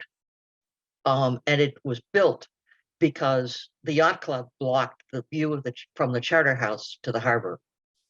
And the rotunda was the answer. And that's the way the people in town could see the ocean. And yes, it's 100 years ago, but that's the history. Now the ocean is coming right over the rotunda, so we don't have any problem seeing it. But just, I understand. Thank you for that historical information. Becky. Well, I was going to make that point as well. However, I think that's, good for you for thinking out of the box on that, because it's likely to just keep happening. I think that's an interesting concept and merits further discussion. Be careful where you go with this, Becky. I'm willing to take the heat because it may mean me not only thinking out of the box, but thinking myself out of a seat on the Board of Selectmen if people get the idea that I want to change this icon around. But I do. And maybe I can be the caboose on that train. Well, Anyway. I just want it to be something that we might be able to discuss, right, without throwing horrific barbs at each other. No, I think it's a good idea, and the fact that we do need to start thinking about things just like that, because how many Band-Aids do we put on something before? I mean, at some point we will likely have to retreat a little bit, and that might be a good start. I'm concerned on the other end of things with these storms taking away the riffraff wall and starting to encroach upon the Singing Beach Club. I mean, we've got serious climate change issues that we need to face in the long term. And those are just some of my thoughts. So I will entertain something from Mr. Gilbert and Mr. Coombe, and then we need to move on in our agenda. Go ahead, Gary. Jeffrey, I am so glad you said that. That's a breath of fresh air. I don't know if you're right. I don't know if people will agree with you, but it's so great that you put that on the table, that we should really rethink the town on some levels. Some of the roadways, instead of repairing them all the time, maybe we have to raise them 6 feet higher than they are. These are some big picture issues, and we spend too much on repairs when in the end we may have to do those big movements with big expenses. So I'm so glad you said that. When I think about big movements, Gary, I also think about the big movement of possibly having to relocate or redo the water treatment plant because of these climate change issues. So absolutely, I think we've got to keep climate change in the forefront of significant expenditures like the Tux Point Rotunda. Mr. Coombe. Yeah, hi, I'm Chris Combe. I'm actually on the Harbor Advisory Committee. I'm not here for that. But yeah, I totally agree with you that possibly moving it back would make sense. I've lived across the harbor my whole life, and I mean, the tides are not going away. They're just getting bigger. So yeah. I worry about your property. I know your property. Oh, are you kidding me? It's terrible. The last couple of storms have been devastating. Yeah, I mean, we may have to be sending, life rafts out to you. Absolutely. I mean, we already have a couple, so we'll be all right with that. But Chris, the town will not pay. No. We have our own. I'm just kidding. Okay, so I just want to put that out for discussion because I think we need to consider it. I know it messes up the prom pictures and all this other stuff, but we really need to consider the decisions that we make in the light of climate change. And that's not because the sky is falling, but because the ocean's getting worse. And we live next to the ocean. Okay, so thank you, Greg, for that update. I want to emphasize in your update something that hasn't been emphasized previously in our discussions about increases to the fire department employees, and that is that the simultaneous ambulance calls run 40 to 70 times a year. So we may not have a lot of large fires, but 40 to 70 times a year is 3 times a month to 6 times a month that we have simultaneous ambulance calls. And we do have backup services, but we know that they're hurting trying to keep their own personnel in place. Okay, moving on at 7:40 p.m. Oh no, it's 8:13. We have the compost facility for the review and approval of the contract for the compost facility. Greg, go ahead. So a long time in the making. I think we are ready for your approval. This is a 20-year agreement with an option for another 10-year extension. This is for Black Earth to construct and operate a new compost facility at the existing transfer station. The transfer station would continue to operate, though in a slightly different, slightly moved and realigned at the current transfer station area. And so this calls for Black Earth to construct at their expense the new facility to compost our food waste and our yard waste and all things organic, all things that will decompose. And it provides for us to continue to pay Black Earth for their curbside pickup of our compost, though at a reduced rate from what we are currently paying. And indeed, if we were to find that the operations are going so smoothly in a few years down the road, we could propose to the voters a 99-year lease agreement. And in so doing, we would be able to eliminate our pickup cost because Black Earth would find the value of having that very long-term arrangement and able to extend to us then a zero cost to our curbside collection. So this contract, 27, 37, 31 pages long, something like that, captures all of the detail, 27 pages, captures the details. It provides for the process if things don't go well, which we do not anticipate, but we always want to have that spelled out ahead of time so that we have a roadmap for resolving any disputes. Again, not anticipating those, but it's good to have those spelled out before we get underway.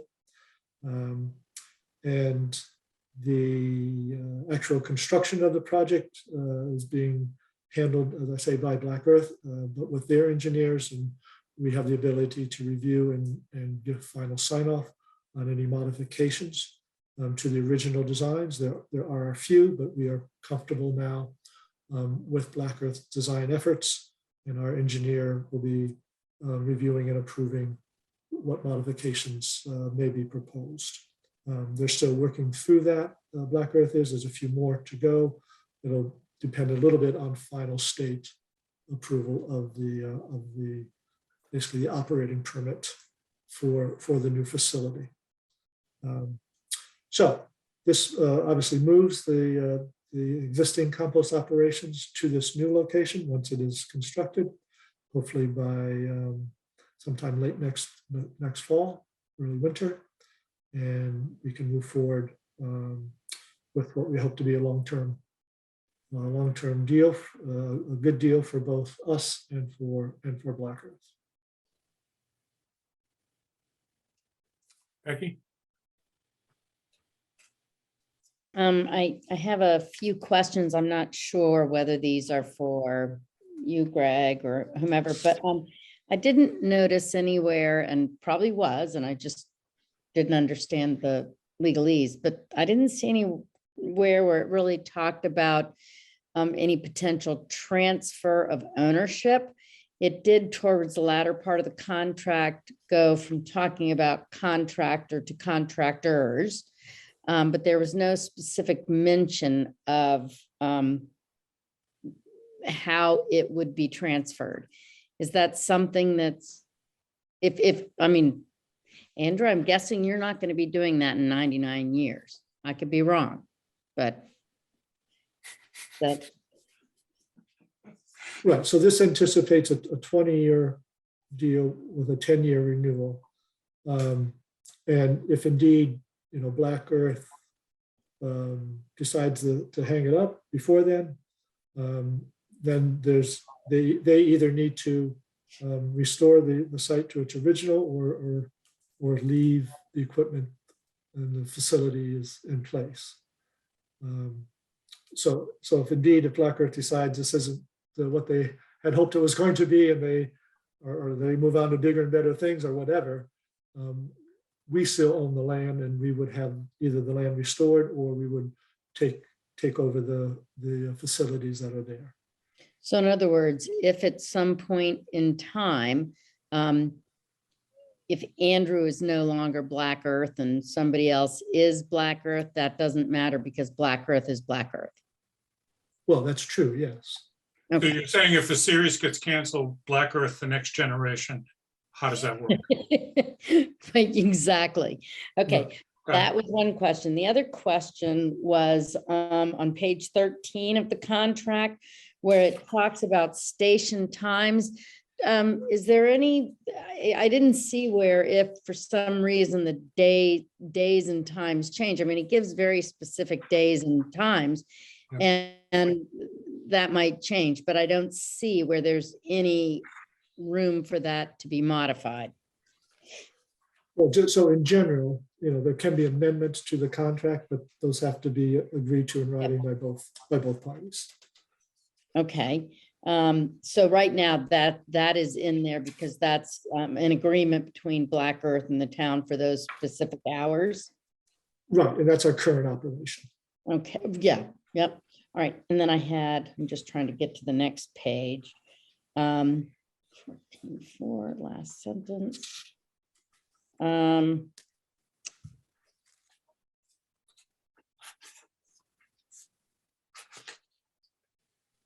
It was something, well, never mind. Not seeing where I was. 17.1.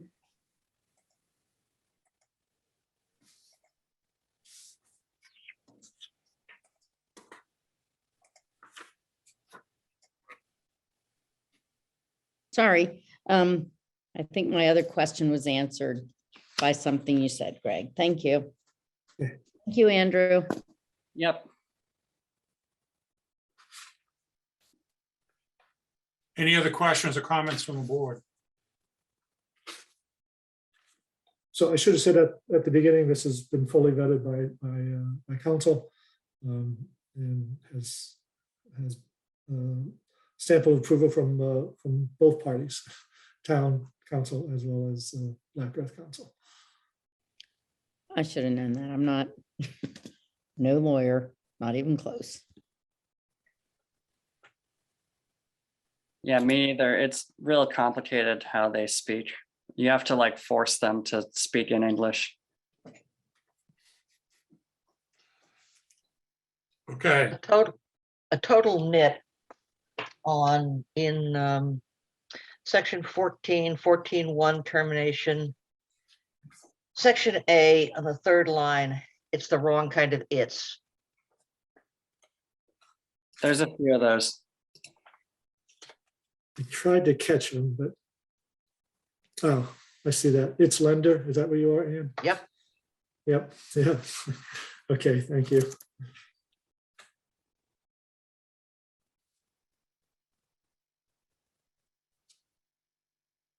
Are we prepared to move forward on this contract? I move to approve the contract between the town and Black Earth for the construction of the described facility. And I'll second that. Any further discussion?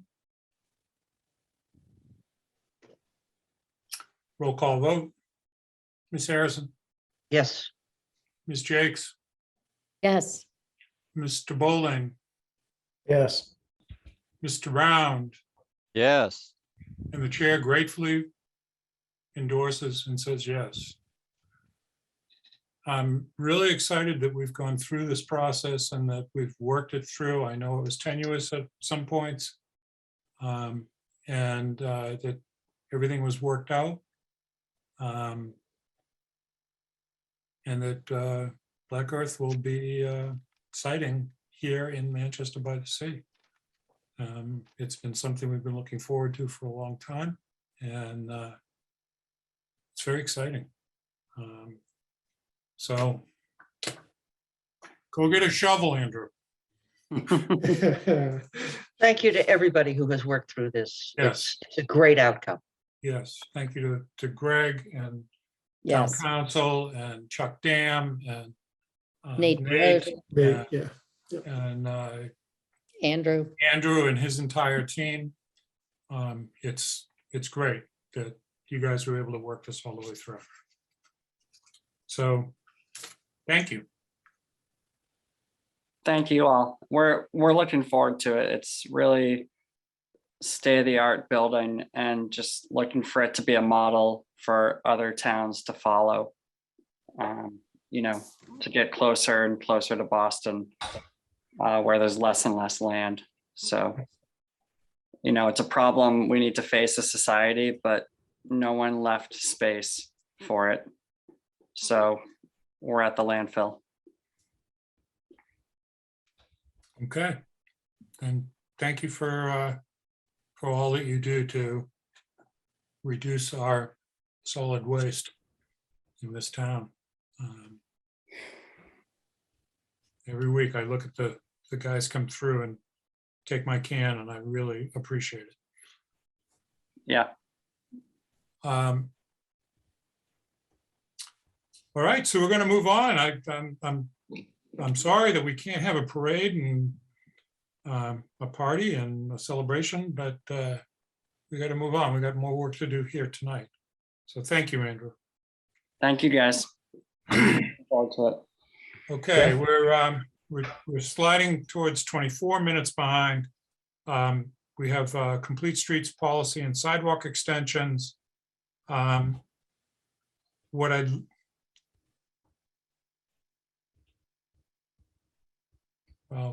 Sarah wants Jeff? to. Yes. Can I propose that you swap 5 and 6? Thank you. That's where I was headed. I was weighing that against Sarah being able to go to bed early. But we will. I would like to do that. So, is there any objection from the board to move cell signaling up, since they would do it 8:10, and move complete streets and sidewalk extension discussion after them? No objection being heard. Then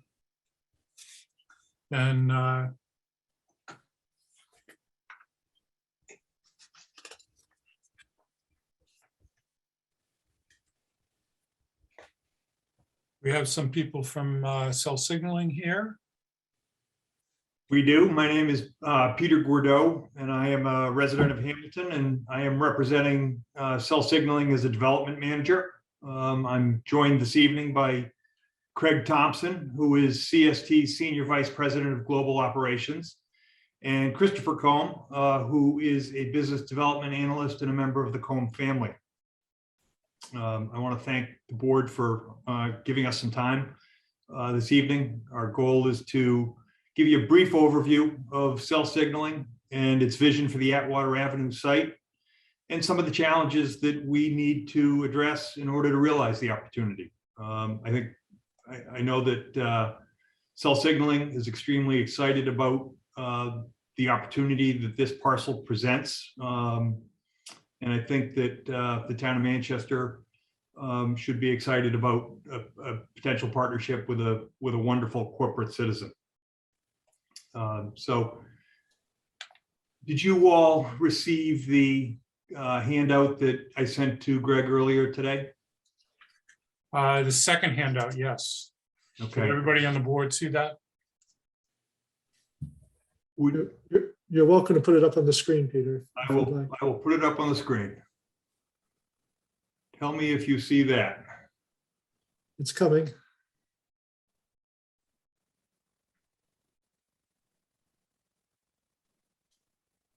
Got it? We can see that you've started screen sharing, but you've got to choose the presentation screen. I did. I'm going to stop sharing and try again.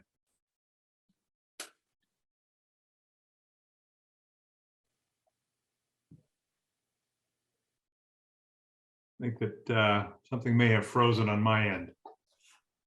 Okay. Hey, Peter, do you want me to try? Craig, if you wouldn't mind. I can give it a shot here. Let's see. There. Oh, wait, it's up now. Yeah, here we Never go. mind. Whoop. Wait, now it disappeared. Ah, I think you had it, Peter. All right, why don't I try again? It may just take a second. Okay, so be more patient.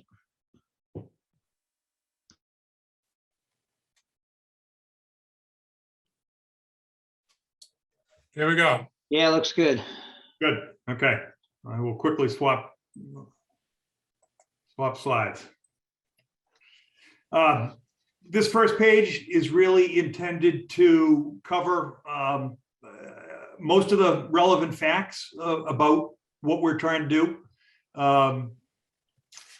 It's sort of the who, what, where, but in terms of a little background on Cell Signaling, it's a 500-person strong life science firm headquartered in Beverly. It was founded in 1999 by Michael Combe, who's a Manchester resident, to develop and manufacture research products to enhance biological investigation. And I will avoid trying to talk about the science. Craig is going to jump in a little bit and can offer a little bit more substance on the science.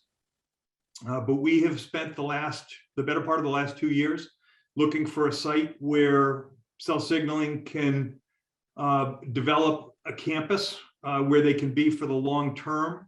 It was a long list of criteria that we were looking for.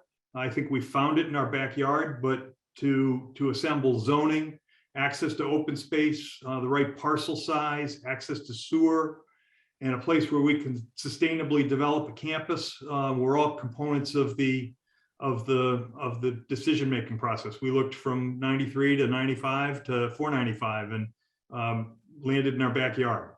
So we currently have placed the 40-acre parcel at the end of Atwater Avenue under agreement.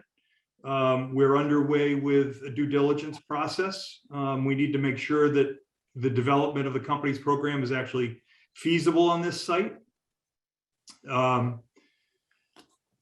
As you know, the site is largely disturbed. It's been used for many years as a stone and gravel quarry. Today, I don't believe anything is currently being quarried out of there, but it's being used primarily as a storage and processing facility for gravel, loam, and other, site work products. In the near term, Cell Signaling's objective is to develop approximately 100 to 150,000 square feet of research and development space. Over time, they expect they will need to grow. We believe the Atwater Avenue site is well suited to meet their long-term needs. There are some challenges to the site. Among the biggest is the fact that currently, while that site is in the limited commercial district, the R&D use is not allowed anywhere except west of Pine Street. And so we have come to the planning board, and they have graciously worked very quickly with us to try and modify the zoning to allow the research and development use elsewhere in the LCD. Currently, the proposal would be to allow this use east of School Street. If we're successful in this effort, we see a number of benefits to the town of Manchester, ranging from the restoration of a blighted site to a significant new source of tax revenue, and as I mentioned, the introduction of a really good corporate citizen into the community.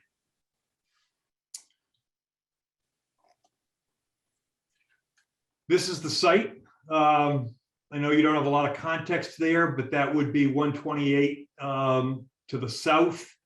You have trustees of reservations ownership to the north and to the northeast and to the north.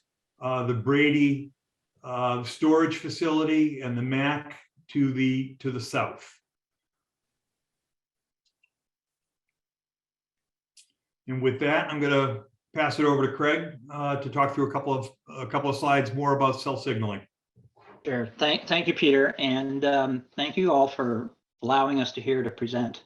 Talk a little bit about what we have in mind for this site, as well as try and update you, educate you on CST, and answer any questions that you may have.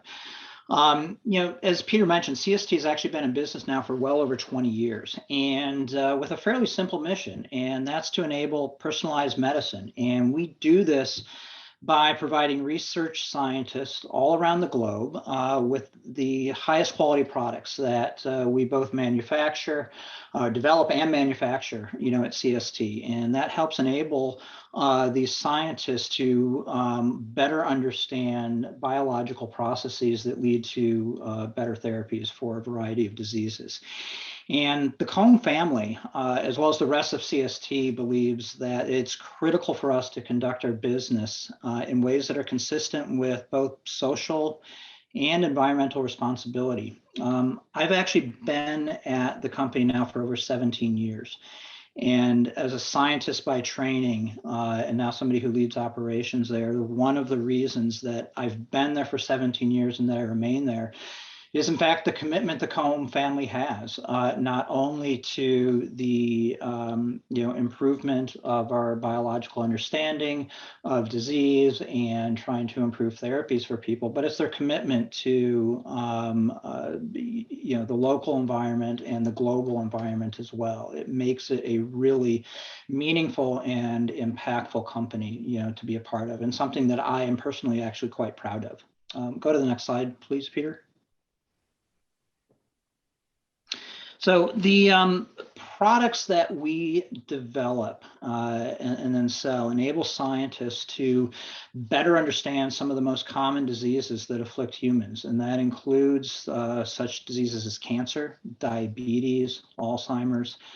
And it's through a better understanding of these diseases that leads to better medicines. And I think all of us have probably family members, close friends who've suffered from one or more of these and can appreciate the needs that arise there across the globe. Next slide, please. And while we've had a long-standing presence here on the North Shore and a footprint here, we are in fact actually a global company. The headquarters for CST is in the area. It includes all of our research development as well as manufacturing. But we also now have locations globally in Europe, Japan, China, that includes warehouses and offices that help support our customers around the globe. And in fact, we serve scientists all over the globe. More than well over half of our sales now are outside of the US. And I think it's safe to say that every single top life science institute in the world, whether that be academic or pharmaceutical companies, buys our products. And they use these to guide their research. Next slide, please. But while we are a global company, we're also very thoughtful, considerate, and focused on the our local responsibilities as well. I mean, and that's something that comes straight from the Cohn family. We believe very strongly in supporting local communities through environmental as well as a wide range of community outreach programs. So we, as much as our products are used globally, and we think globally in terms of being a I would say a good partner and part of the, being a responsible citizen to the globe, we very much have a local focus as well. And it's something that we, have absolutely every, commitment to continuing, as we remain a really important part of the North Shore community. Next slide, please. So in order to continue to both, serve our mission as well as our customers' desires for more products, we need to expand, and that expansion is primarily devoted to research and development space.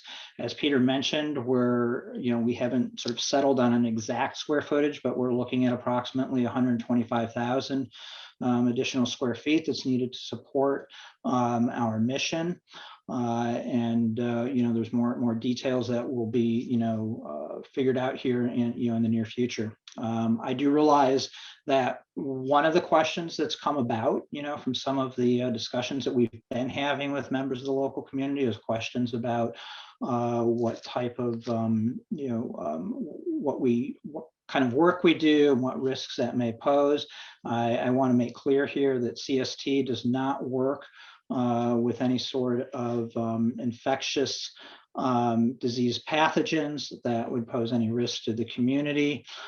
We do have do operate at a biosafety level 2. This is an extremely common level of biosafety that virtually all of our customers, whether it's in academia or industry, work in, and it simply allows us to work with human cells and tissues that are necessary for us to develop our products and evaluate them and support our customers with. One sort of final, I think, comment, and this is something that, again, is very much comes from the Cohn family itself. And we're very fortunate, Chris Cohn is here today. He's already been, commented on one of the items that was up for further discussion. Reducing our environmental footprint is a core value to CST, and we are absolutely committed to maintaining that as we consider expansion. We want to minimize that impact on the natural world and maximize our potential for both, positive contributions for the local community, as well as ecosystems. And that is something we're committed to as we go about trying to determine the specifics of our expansion and the site that it's on. And I think one thing Peter mentioned, there's a significant opportunity, I believe, for CST to come into this piece of property and actually make significant improvements there. And it's something that we very much look forward to working with the town of Manchester to see that vision, both for the town of Manchester, move forward, but also for CST and what we hope to be our new home, and something that we see as something that's a long-term investment for us in a company, and a long-term investment for the community of Manchester as well. I think next slide, please. I think that's it for what I have, Peter. Thank you, Craig. I appreciate it. This slide really is just a list. It's a short list of some of the things that we're trying to work through. And just to tick them off quickly, the zoning changes, I presume most of you are familiar with that. I do have the next slide is actually the bylaw changes in some detail, or just a summary of those. And essentially it would allow, as I mentioned, it would allow laboratories and the R&D use to be extended to the land east of School Street. It would allow buildings within the LCD to go from, instead of 35 feet currently, to 55 feet. That is to, the reason for that is because the typical lab floor to floor today is 16 feet. So in 35 feet where you perhaps used to get 3 floors, we can only get 2. We would like to be able to get to 3 floors in order to minimize the footprint of these buildings. And so that takes you to that, 50 to 55 foot level. We've asked that the setbacks, that the planning board have the flexibility to adjust the setbacks. And this, so there's, the bylaw change would offer them that based on the merits of the project. There is a fairly arbitrary minimum lot width of 500 feet, which would be deleted. It's probably a good thing given the irregularity of many of the lots in the LCD. And then the lot coverage ratio would be, it's not a particularly clear portion of the bylaw today, but the maximum lot coverage would be set at 40% for buildings and accessory structures, and a total of 60% for impervious surfaces, which would be, we did a study of other commercial districts and other neighboring communities, and that's still on the conservative side of those ratios. I think it's important to note that our agreement with the property owner is contingent on getting these zoning changes passed at the Springtown meeting, whenever that Springtown meeting is to occur. I know that's something that's in some flux today. Other items on this list, suitable water and sewer capacity. We've had a couple of good conversations with Greg and Chuck Dam. We understand it's a complex issue for the town in many ways, but it's also one we're getting some clarity going forward about our ability to access that when the time is right. That'll be a crucial component for us. And so we'll continue to talk to Chuck and Greg about that. Suitable electric and gas, for obvious reasons. We're talking to National Grid on both of those fronts. We're working through numerous other due diligence items, ensuring that the site is clean, that the soils are suitable for construction, all of those normal due diligence items. We are beginning to think about some site planning. We want to make sure that the site will accommodate the long-term needs of cell signaling. We will be looking closely at traffic. I know that traffic on School Street is a big issue. We think that this site is well located from a traffic perspective because most employees will arrive via 128. They would probably take a left on School and a right on Atwater. They probably wouldn't be going to town, particularly at a busy time of day in the morning when you have school. I know that there's issues at School in Pleasant, but that's obviously, traffic is a major aspect of this that we'll be studying. And I know if this goes forward, you'll be studying it with us. The economic impact, I think, can't be overstated.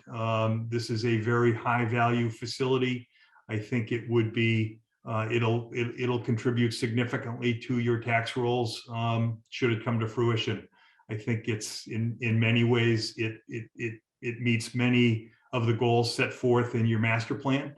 And so I think that the economic impact is an important one to keep in mind. Craig touched on it, but I want to touch on it again. Sustainability and environmental impact. I think I've spent as much time in the past 2 or 3 weeks talking about sustainable construction as I have any other aspect of this project. It is, if not, it's probably the single highest priority in considering this project about how we approach this sustainably. The company has extremely high goals for what it develops. I also think that there are Peter, can I speak on that a little bit? Sure. Yeah, no, I just want to let you guys know. So, I come from a family of scientists, and my grandfather really taught me about, conservation, and, the role that we need to play in the ecosystem, which is not to take everything, but to give back. And, you know, that my dad now, you know, abides by that. And so I just wanted to say, you know, we will do our best to do, you know, to build, you know, as green as possible. One of the things I've said a lot in the last couple of weeks is that cell signaling seems to walk the walk, not just talk the talk on the environmental side. One of the consistent comments we've gotten from folks is that there is concern about water quality and stormwater, the impact of stormwater on water quality. And when I mentioned that to Chris, and I mentioned a conversation I'd had with the Manchester Essex Conservation Trust, and there was they had mentioned a family of fish that live in the Sawmill Brook. I got a 4-paragraph email back from Chris. I think it was all typed on his phone, which is even more remarkable. But his knowledge of the Sawmill Brook, the environment, or the species of fish that live there, and the challenges. The Sea Run Brook Trout. What's that? The Sea Run Brook Trout. Yeah, the Sea Run Brook Trout, yeah. So it's this commitment to the environment, you know, long story short, this commitment to the environment is very real. And then just time frame. Obviously, we've got a fairly short window of time to realize this important zoning change and to finish our due diligence. If that's successful, we would probably relatively quickly move to closing. And at that point, we would begin a design and permitting process that would probably last 18 to 24 months. And, you know, if everything went perfectly, you might be sticking a shovel in the ground sometime in 2024. That's this is a long-term process. We have a lot of permitting and a lot of planning ahead of us. But, you know, that's what it takes to get a project of this magnitude and importance done. That concludes our formal presentation. I know that Chris, Craig, and I are all happy to take questions or answer any, you know, whatever you'd like to ask us.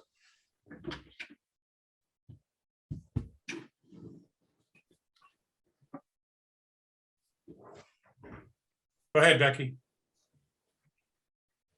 Hi there. I would like to say that I also was on the planning board meeting, the most recent one that you all attended. And I think this is really an exciting and wonderful opportunity for the town. I'm looking at the site where you're planning on the 40 acres. Can any of you tell me where on the, and this is out of curiosity, where on that the land you're contemplating putting it? If you've got 40 acres and you're going to potentially build up to 40% of that, I think you said. 60. 60. Where, yes, thank you. Where on the property are you thinking?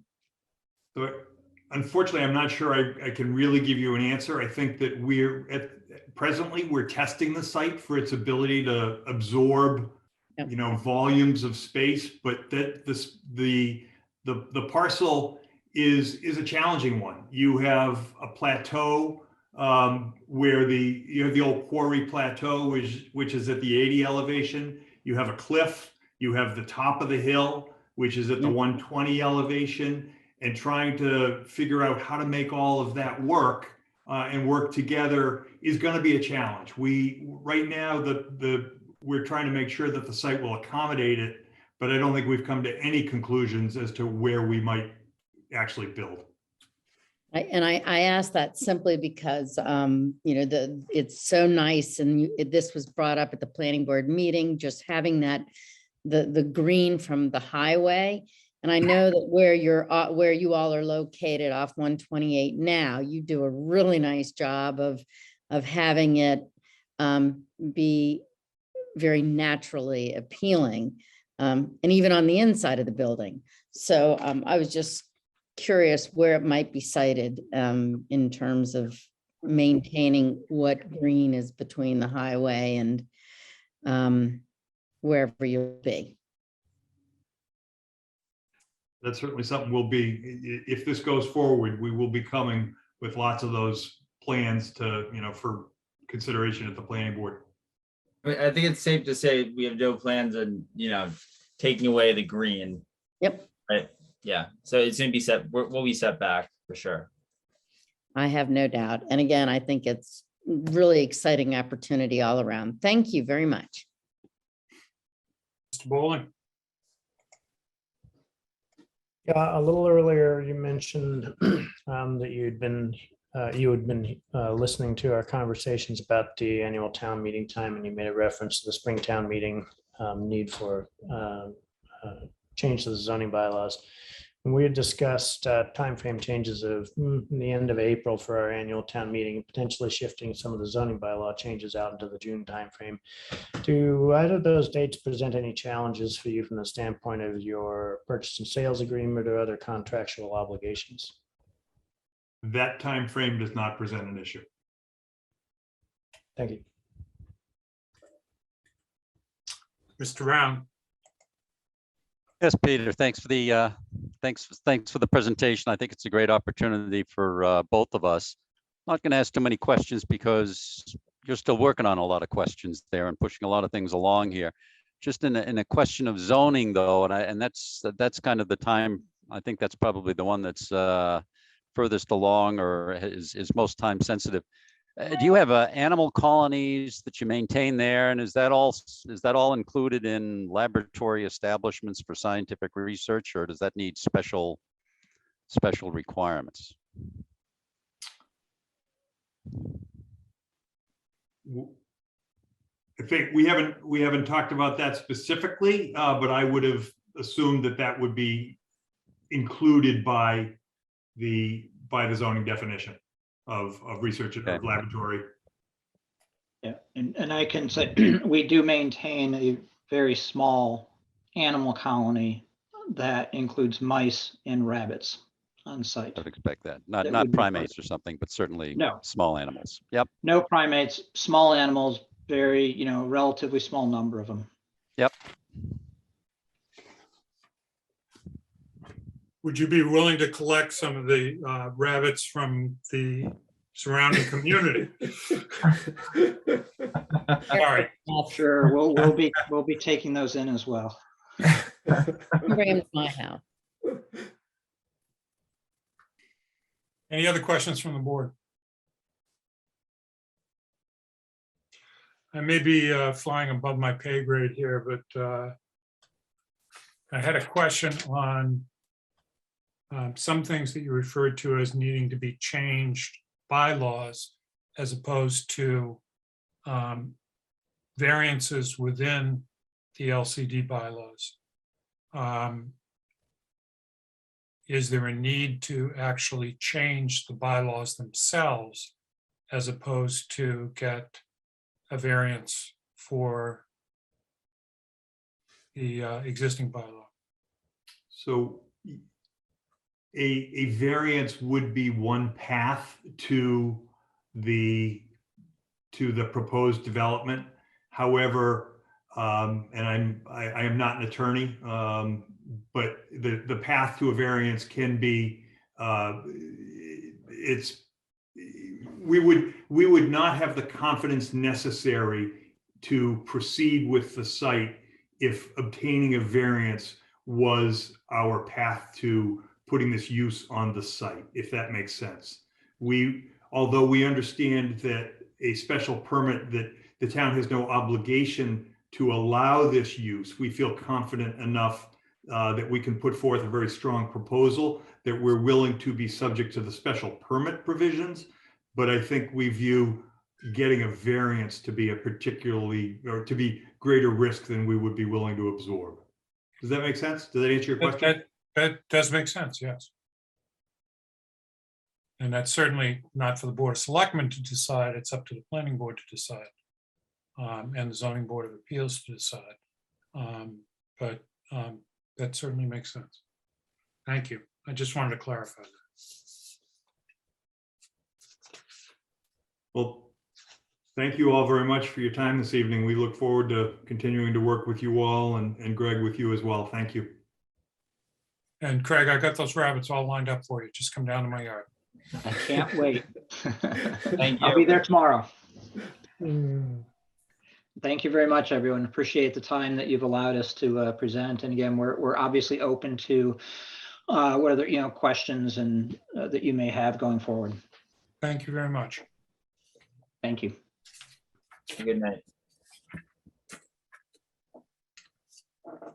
Okay. They're a lot more efficient than we are. Let's go back to number 5. And this is an affirmation of the Board of Selectmen's position regarding a sidewalk extension under the Complete Streets policy in Upper School Street. Extending that sidewalk out to the area that we're just talking about, out to Atwater Ave, out to the area where we had told SLV that we would be extending it previously. And the reason for this vote, as it is being proposed, is to make clear our position, since that position has been muddled somewhat in the 40B negotiations. That the town will be extending public sidewalks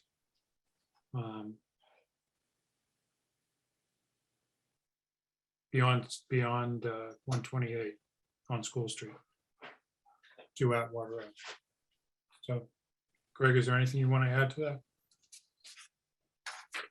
No, it's consistent with your position last spring when we were negotiating. And I think it's appropriate to affirm that indeed, if development does take place along that stretch of School Street, you are fully committed to having a public sidewalk.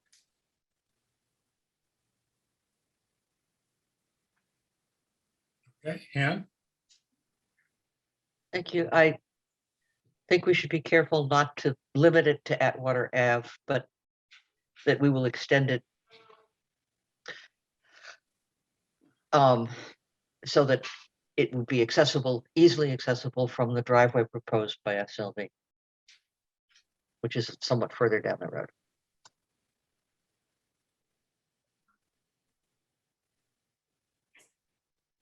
Yeah, actually, I think they were a little bit closer to town in the latest iteration, but it could change.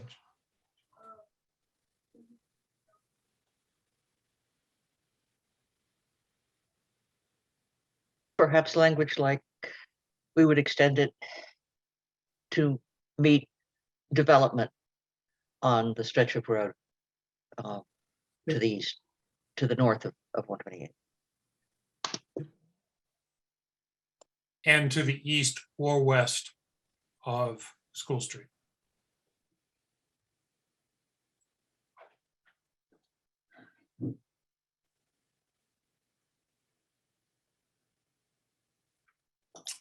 You're talking about two sides of the sidewalk on two sides, or?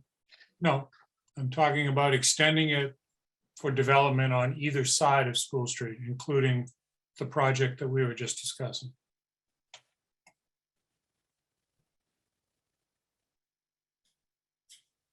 Any other board questions about this?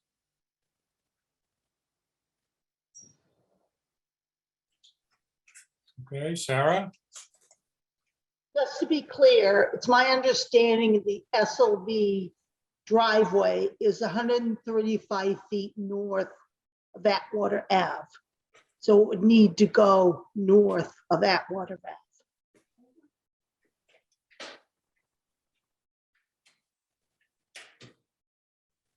Is.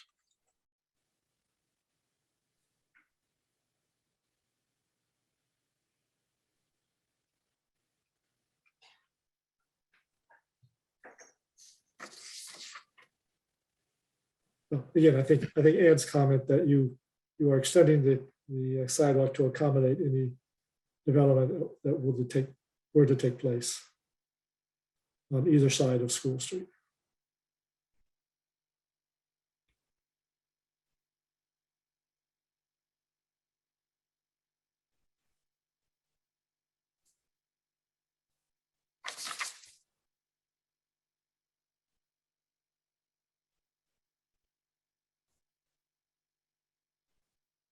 Okay. So can we get a clear motion on this, Becky? I was just going to ask if you wanted a motion. Yeah, if we can get a clear motion on this. Well, now therein lies the difficulty. Therein lies the rub. Yes. The go ahead. rub, exactly. Okay. I would propose that we make a motion to affirm the position of the Board of Selectmen regarding extending the sidewalk on Upper School Street across 128 on either side of School Street to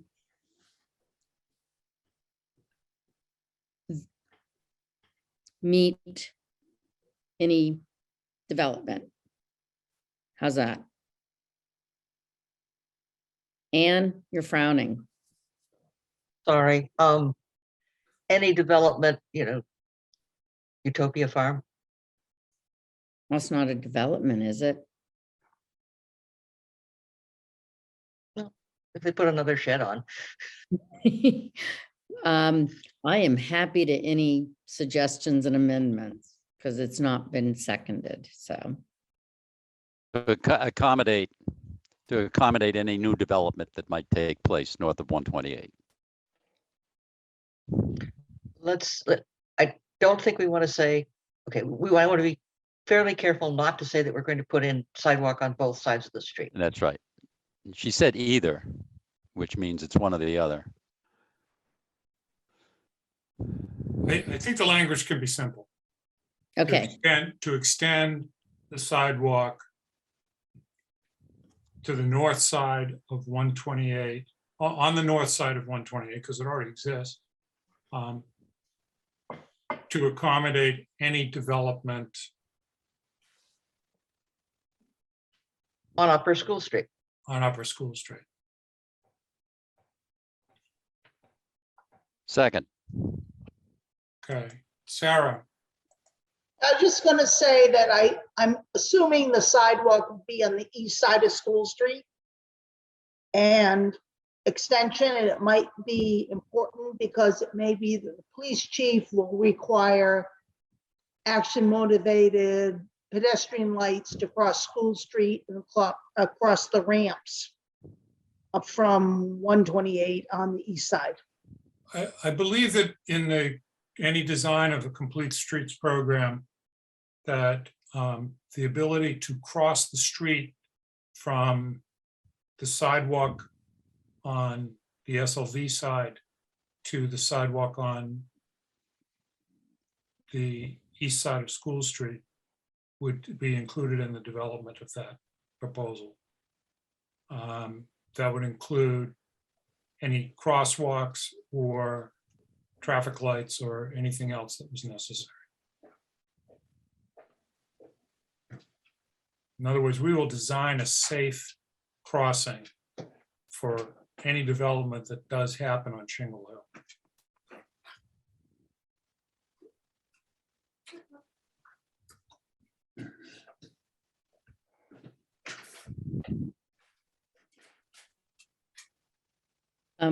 Jeff, may I just make sure Gail got whatever the motion, the final motion wording is?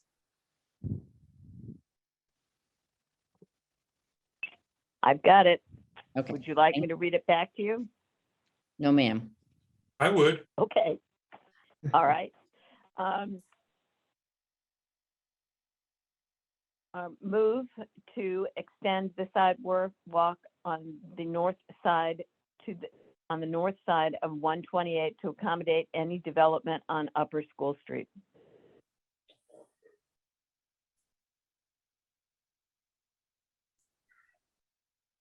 I'd like to add to the language of this that we are affirming our previous position. This is the position that we stated in the Board of Selectmen negotiations with a developer of Shingle Hill. Mhm. Fix that by just adding in line with our existing complete streets policy.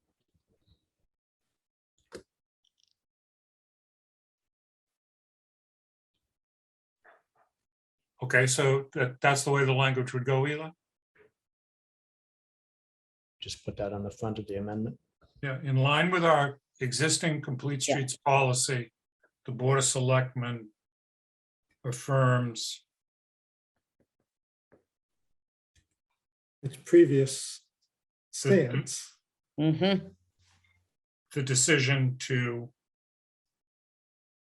Extend extend the sidewalk sidewalk and north of 128 to accommodate any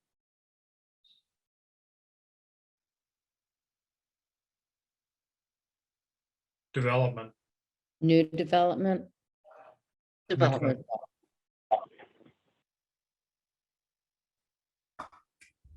I accept the friendly amendments. The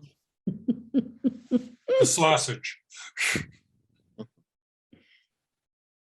Did we Takes get it- a second on this? Yeah, you had a second, On and I affirm the amendment, or I'm okay with the amendment Okay, as a second. so any further discussion from the board?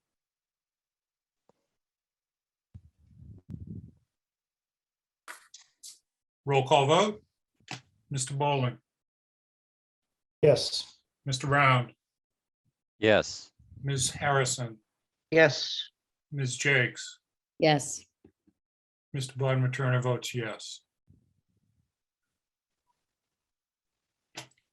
Our final agenda item is BOS policies, continued review.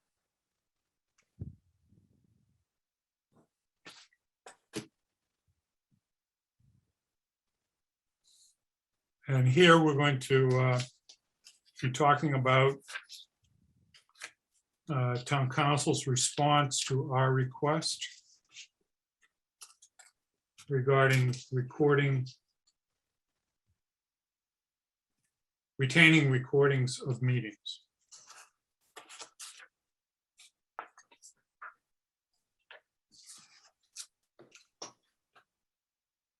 Greg, you want to describe this? So town council did not have a strong opinion one way or the other. She has found it sometimes advantageous to have recordings. It's been sometimes a struggle to mesh what was approved in minutes versus what was actually in the meeting. So that has caused some problems in some cases. But the bottom line is she thinks this is a policy decision that you can go either way. She is comfortable either with a policy that retains them for a certain amount of time. She's also comfortable with deleting them as soon as you approve the minutes. So it's really your preference. If you're going to retain them, I don't. My personal recommendation is not to retain them permanently. I think that is overly onerous in terms of backlogs of the maintaining such a record. But having said that, if you feel it's helpful to have them for, I think you were commenting up to 3 years last time, then that's something that we can do.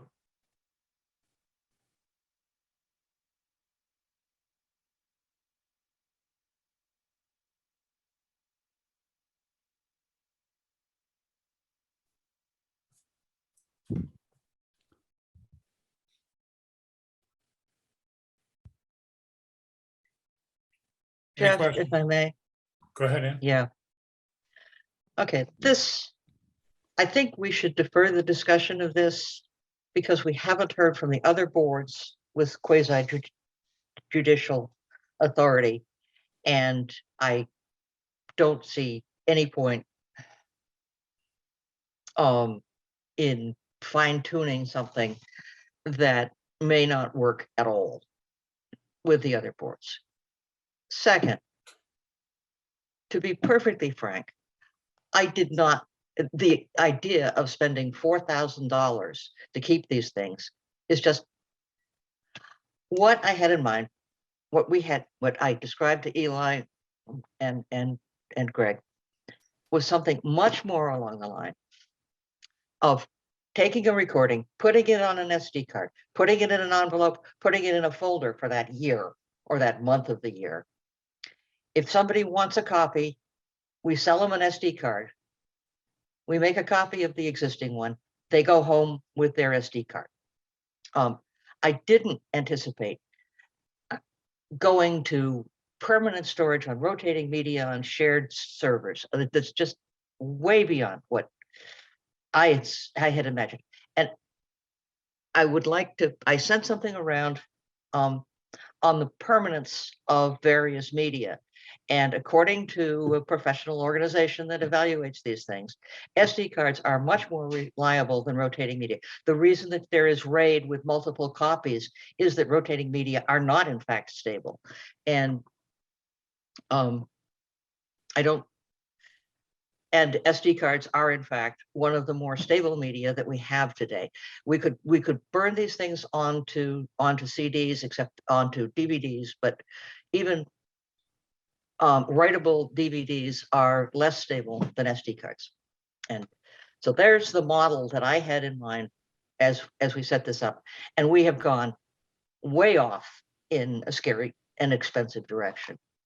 And if we decide that this can only be done if we pay for expensive storage, then I suggest that we just, eliminate the policy. We'll make the recordings. They go up on YouTube, they come down when they come down. And that's my point of view on this at this point.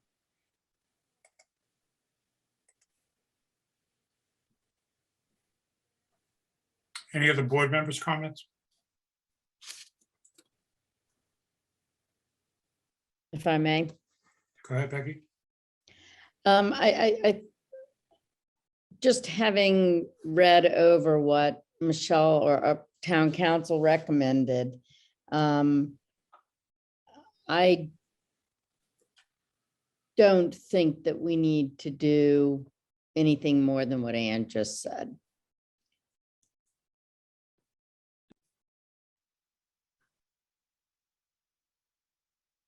Jeff, if I may, question. Yeah, and it sounds fairly simple, and I assume you're talking a few $100 to do what you want to do. Is that correct? Less than that, probably. Okay, but it's really kind of an upfront investment on some of that, and then some disposable stuff. But it's just and you use the stuff, and that's what it would cost per year. Less than that. So if that's the case, yeah, when that 4,000 showed up here in the notes, I was kind of floored. I agree that that's not something that makes any sense. But if it's just a couple of $100, that's fine. And I'm okay with just 1 year. I don't need 3 years. 1 year is fine with me.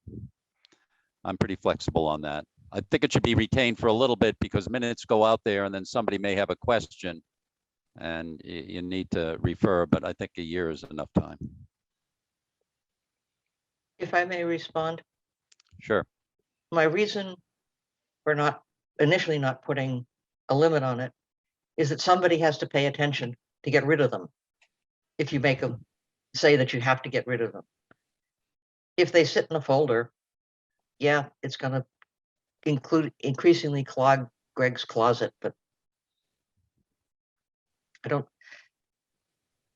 the reason I did not suggest a termination date is who is going to remember every year to go through and throw out 2-3 years ago's recordings. Well, the policy could read that you retain a year.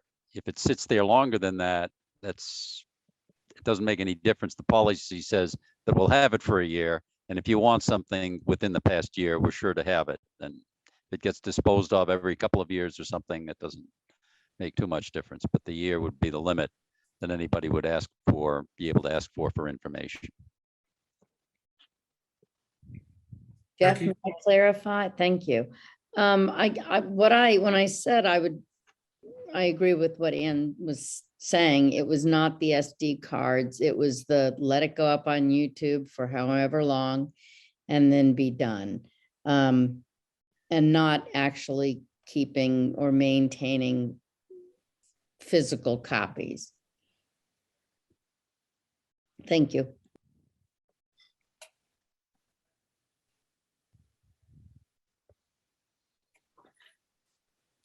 Sarah Melish. Yes, so the ZBA had a policy of eliminating audio tapes when the minutes were done. And the clerk did not follow through with that. So we received an open meeting law violation when our audio was released through public records, that our minutes did not conform. And we had to adjust our minutes. And I'm not 100% sure we want that challenge.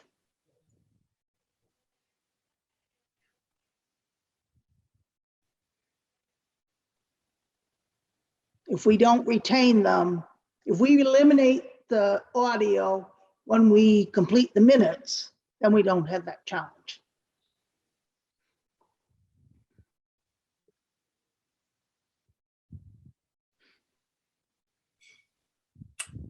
Ann?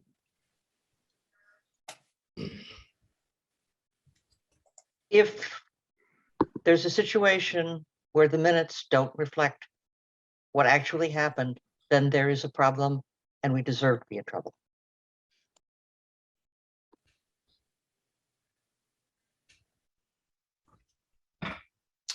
Eli? I was going to say something similar to what Ann said. I think people can be open meeting trolls on just about any topic. Every once in a while, you get a town that's besieged by it. It's well known to happen. I don't think that this policy necessarily guarantees that you're going to have that. And if you were going to have that, you were going to have that on some other basis anyway.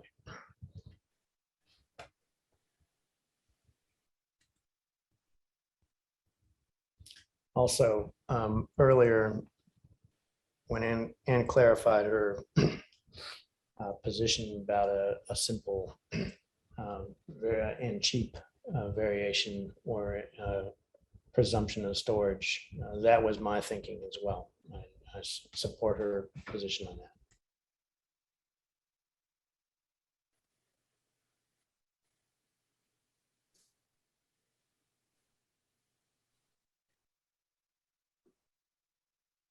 So we have heard back from planning board, and they're okay with this requirement.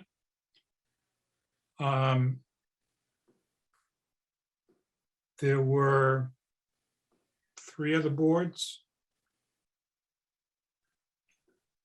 FinCom, CBA, Historic District Commission,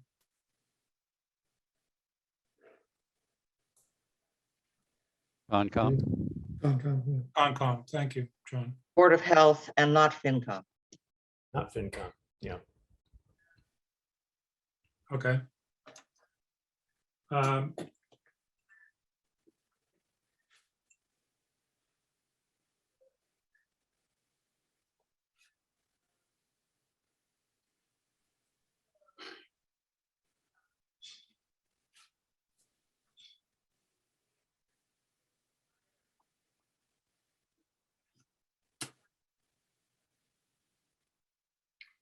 Okay.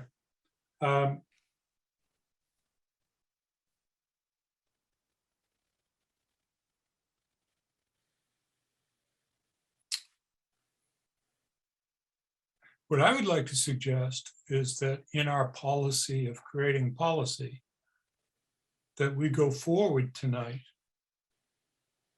and allow a 2-week period for these other 4 boards, and I will send another email out to them to catch up with formal votes one way or the other in terms of their own input or any input that they want to give. And then make a decision 2 weeks from tonight on a final reading.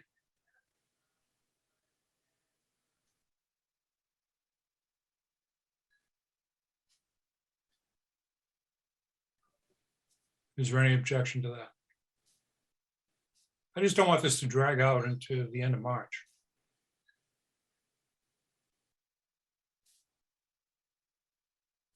Well, I don't really care if it drags out into the end of March. I just don't think that we should talk about it every meeting in between now and the end of March. So I think we should. That's my definition of dragging out. Talk about it one more time. So if it's not next meeting, but it is at the end of March, that's okay. But it's just, we should just address this one. Right, but our process is that 2 consecutive meetings, we do a reading and then a second reading. And we're reformulating what the proposal is tonight.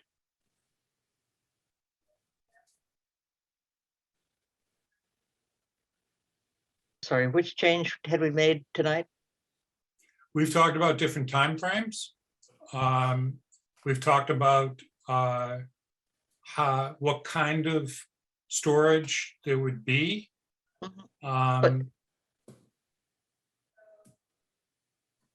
There's nothing in the proposal about how it's stored. And I think we had agreed on 3 years previously. Well, I heard several people say 1 year tonight.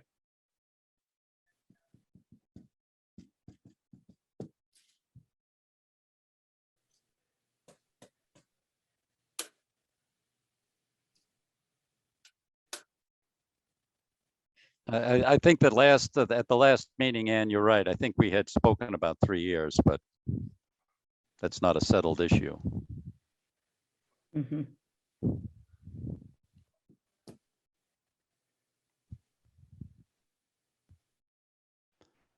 Jeff, when you send a note to these boards, are you telling them this is, what are you telling them? Or are you giving them a blank sheet of paper and just saying, what do you think? So if you'd like to make any comments on this, please. Okay, as it stands with the 3 years, I guess, or just comments, open question.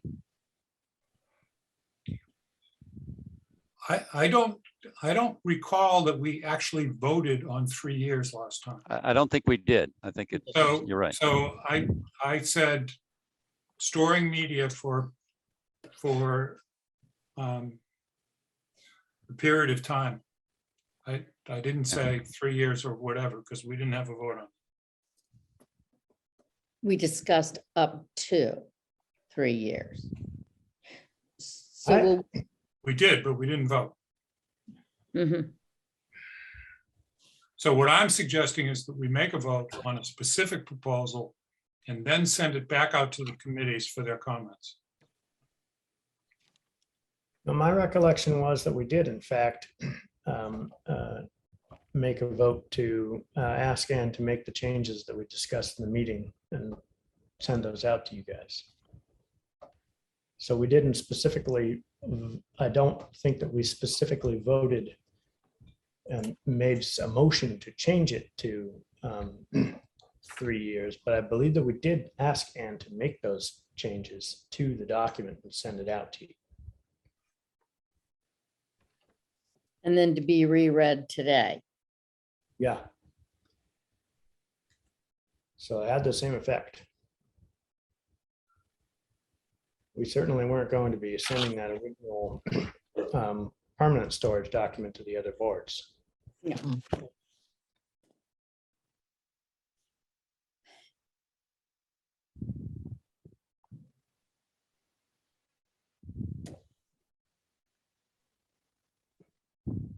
So I'm just looking at the minutes from your last meeting, and there's not a formal vote. And it says here that the last thing that was proposed is Mr. Bowling proposed that the board get the opinion of the town council and do a full reading of the revised policy at tonight's meeting. Right.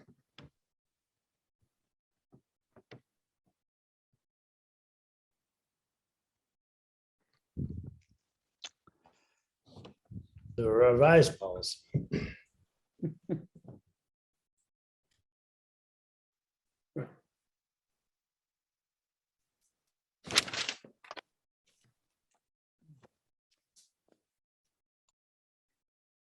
Where does that leave us with this now? I mean, then obviously the boards were given the opportunity. Sarah's got her hand up.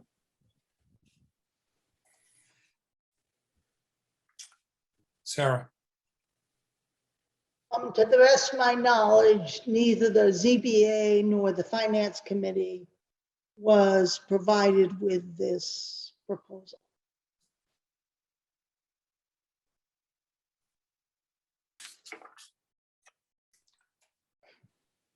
You will be.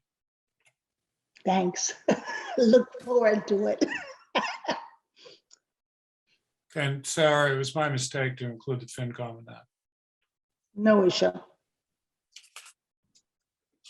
Because it's basically quasi-judicial boards. Okay. So can we get a clear proposal for me to send out? Because I just checked my email and I never received the clear proposal from Ann.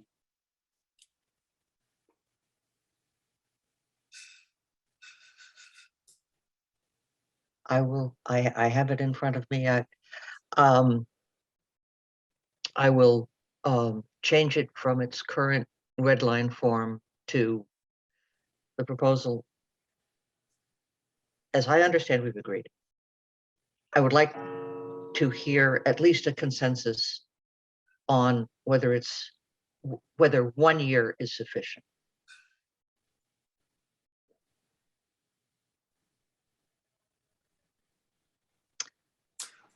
I would like to make a motion to change the existing policy regarding retention of Board of Selectmen records to include Board of Selectmen or all? the Board of Selectmen, the Board of Health, the Conservation Commission, the ZBA, and the Historic District Commission, each of which will be responsible for recording their meetings and that meeting recording will be retained for 1 year.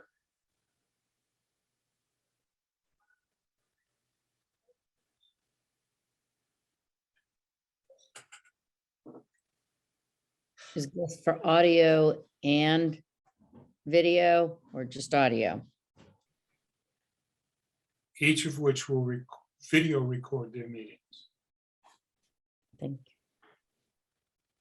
Second.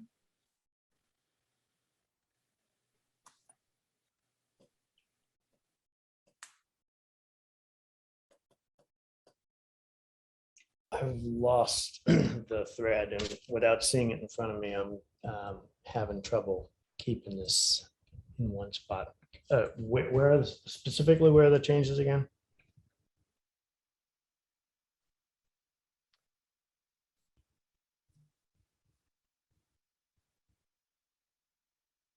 Time frame is 1. I think Jeff proposed an entirely different policy on preserving recordings. And I think I could probably reproduce it, but I'm not sure I can.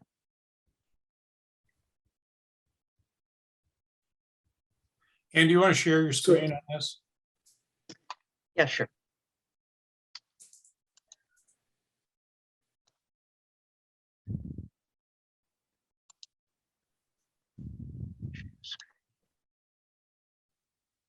So I think the basic concept here is Jeff is proposing a retention policy for recordings of meetings for these 5 boards, is it 5 or 6 boards. That these 6 boards will retain their meeting recordings for a year, and that we can craft the language itself to meet that goal, but that's the concept that he's advancing. And I think that's the concept that we had, except that he wants them to maintain them themselves rather than being maintained by the town administration. I'd accept that as an amendment. Let me share. I just checked, and when I said share screen, the host is disabled participant screen sharing, which makes it hard. It's not disabled on my end. You need to make her a co-host.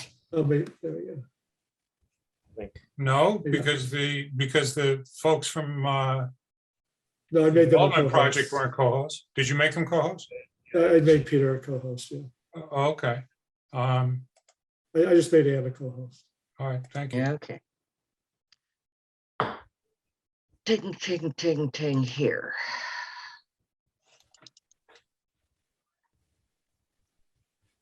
Okay. Yes, that's.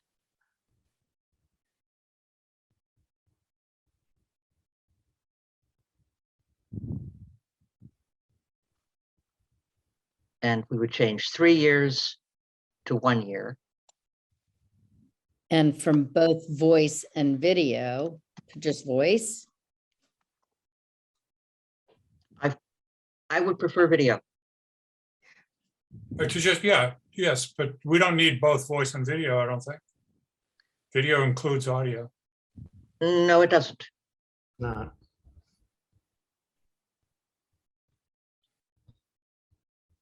Okay.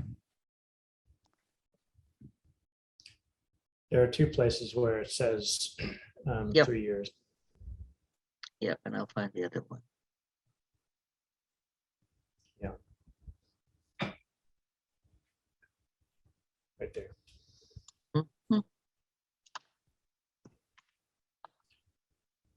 This is exactly the exercise we went through last time where we had, we made these changes in the meeting.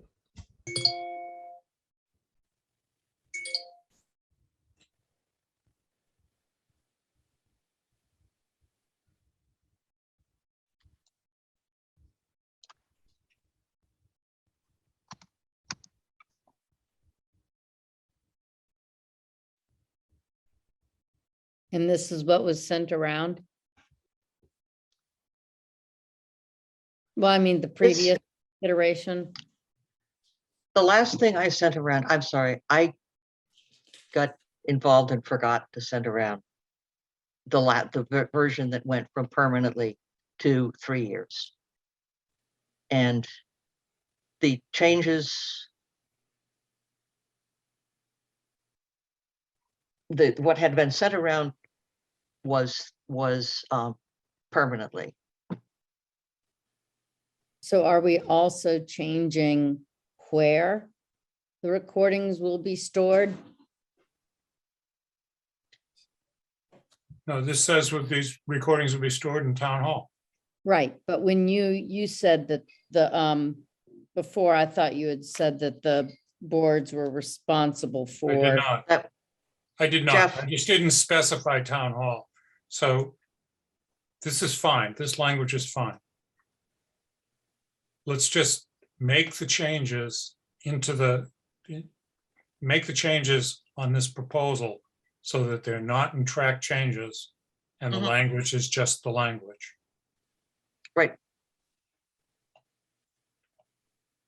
And you had provided this to us on the January 20th meeting. I'm looking at a printed out copy.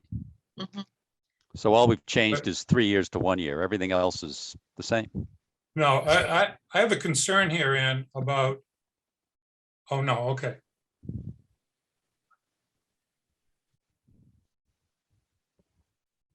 And the track changes had been accepted, or at least in my copy, there are no markouts. So this will be sent out and we're talking about reviewing it at the next meeting. As a The final read. Right, and the 21st is President's Day, so we'll be meeting on the 22nd. We'll actually be meeting on Washington's birthday instead of President's Day. Okay, here we go. Just want to make sure I'm putting the right notes down. Thank you. And I know you find language important as I do. And both the second and the third paragraph of this start with other boards, commissions, and committees. Or other boards and committees. I think that may And you would like them lower, either uppercase or lowercase, but not very. No, I'm not worried about that. I'm worried about specifying which do not have independent authority to In the may second. choose. Yep. Because it's a little confusing as to whether Okay. the boards and committees may choose. The ones that have independent authority to constrain actions or affect property. Mhm.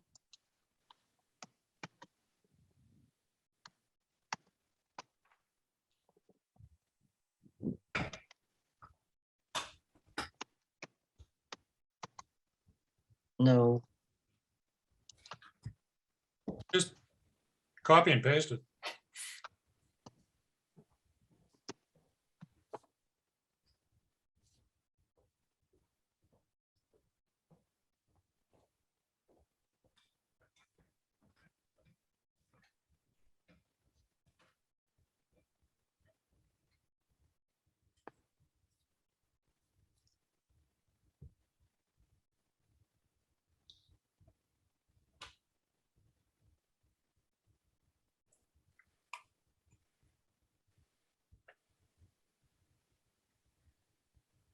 Are you stopping there?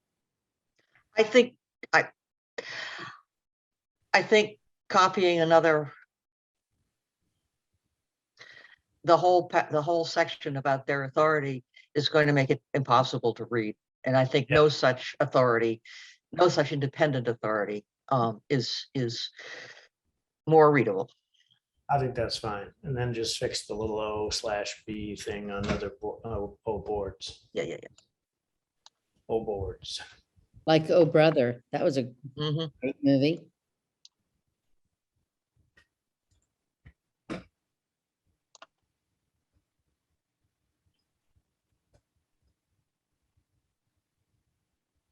Okay, if we can get a clean copy of that. Then I will send that copy out to the boards.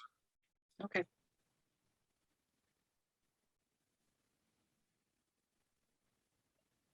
Okay. All right, so. For the final reading that they know we need to know by the 20th. Right, but now I'm going to go back and make my motion again. That my motion is with the changes as written during this meeting, the board to the policy on preserving recordings of board and committee meetings.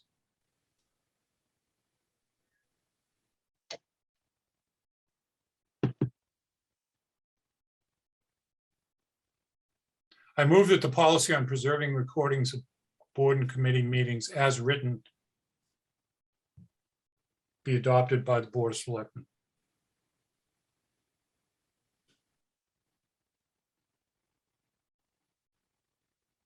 With the second reading on our next meeting. 2/22/22.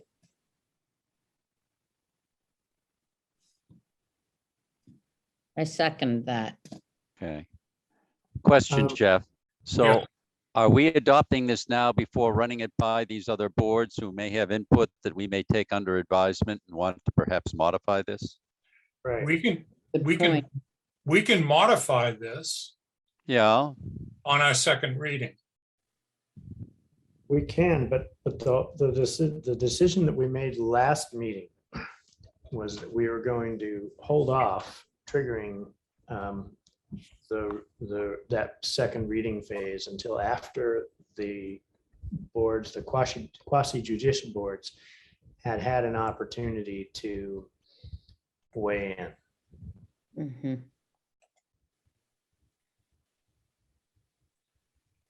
right.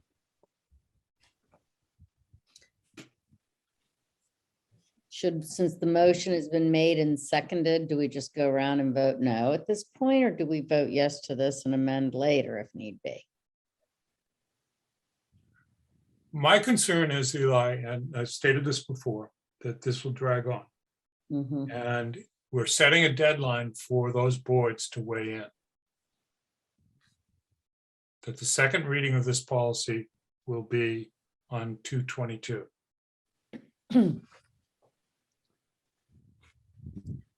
And if they wish to make comments, to address those comments in writing to the chair.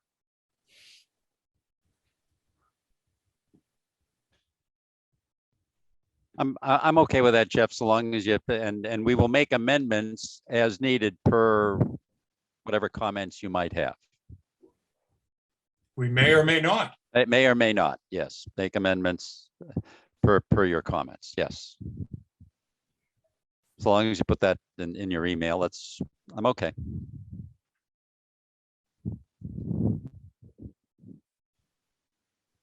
What I would put in my email is that we would consider your comments at our second hearing of this, our second reading of this proposed policy.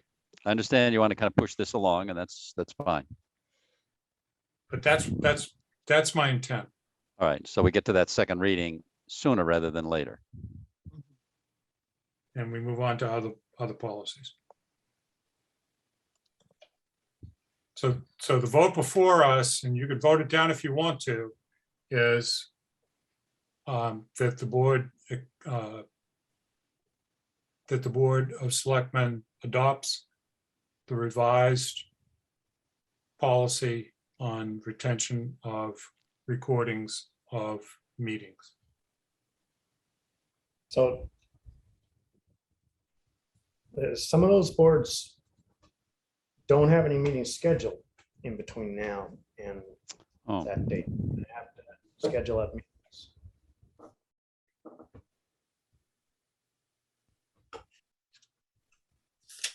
Fine, I withdraw my motion. Because I seconded, I don't think that, can you withdraw it? Vote it down. Let's go to the vote. Eli? No. Ann? No. John? Nope. Becky? No. The chair votes yes.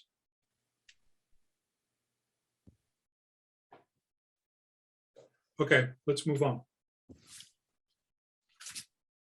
So when are we going to come back to this? Next time. Okay.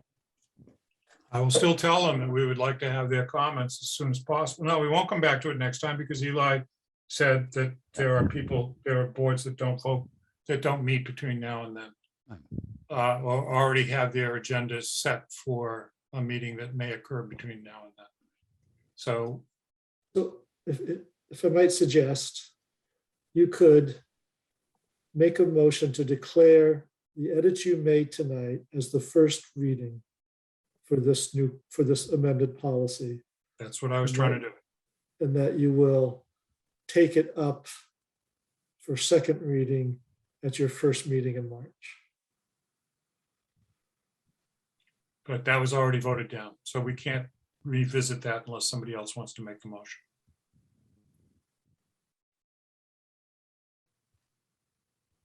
I'll make the motion. Can I make a motion? Go ahead. Everybody can make a motion.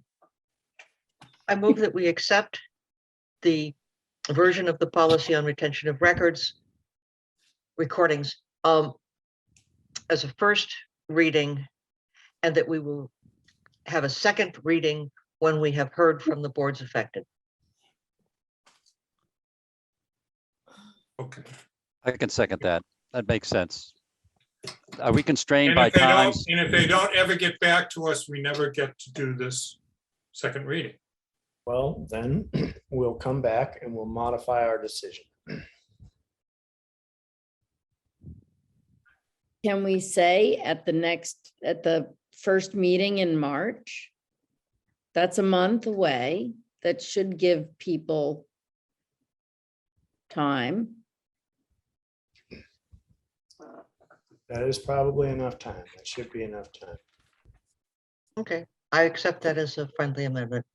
So March 7th would be that date. So change that to 3/7. John, you seconded Yep, it? I guess that I was the second on that. Now I'll accept that amendment. Yeah, all of these boards meet at least once during a month. Okay, so any further discussion? Okay, roll call vote. Ann? Yes. John? Yes. Becky? Yes. Eli? Yes. Chair votes yes. Sarah? So ZBA meets on the third Wednesday of every month. And I'm not sure that gives us sufficient time to vote on this before your next meeting.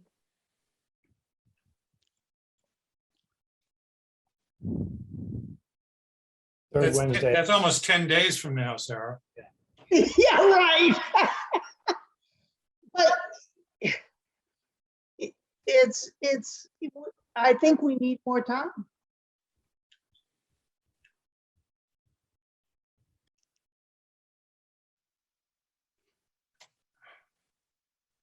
See where you are, and if you need to push it out, you will, but target the 7th and see how people do. Yeah.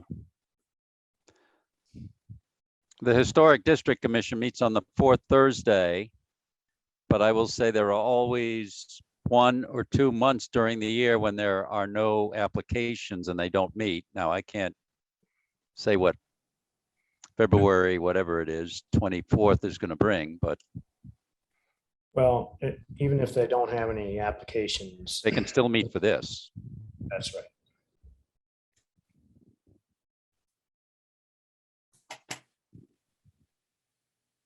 BOH is meeting this Thursday, but they've already set their agenda.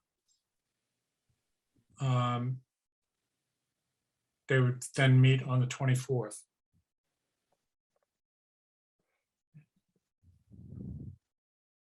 Planning board meets on the 28th. And on the 14th. And the 14th, right. I'm not sure. Concom meets on Wednesdays. Is that alternating with the ZBA? I have no, Alternating, they do every, shoot. Every 3 weeks they meet. I think it's every 3 weeks. Concom meets next Tuesday, the 15th. Thank you, Concom. 16th? No, 15th, okay. Tuesday, the 15th. Next Tuesday would be the 15th, Concom. Is that correct? Yeah, copy that. Thank you, Steve. Okay. Moving on.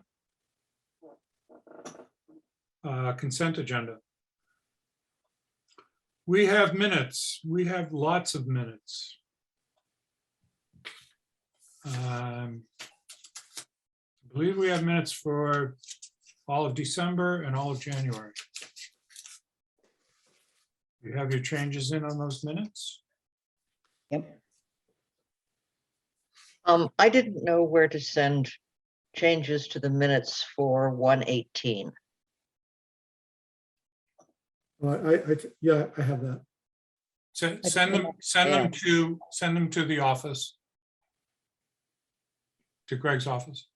Okay. Okay. Yeah. Okay, we have a license for the mooring. We have Rare Disease Day, Chain of Light, February 28th. And we have the Historic Standpipe Foundation Restoration, where Dan Senecal's liking permission to work with the Historic Society to raise funds privately to restore the old foundation for the original standpipe that was on Powder House Hill. Has that already been discussed with Concom? I don't believe Hold so. on, no. hold on. Let's pull that out for a second. The other three items, the BOS minutes, the license for the mooring, and the chain of light. Any holds on those? Okay, so I'd like a motion to accept the consent agenda. So moved. Second. Okay, in favor, Ann, Yes. Becky, Yes. John, Yes. Eli? Yes. Chair votes yes. Now, Eli, you've got the Historic Standpipe Foundation Restoration, and your question is whether that has been vetted by Concom. Right. All right, Steve, are you still there? Yeah, I suspect strongly that we have no wetlands jurisdiction on that old site. Because it came up before when Verizon or somebody wanted to build a road up there to erect a cell tower. Oh, I did have jurisdiction over that. We did, but only the beginning of the road, not the end of it where it reached the old standpipe. Ah. Really? Yeah, just find me a vernal pool, Eli. Yeah, no, I understand.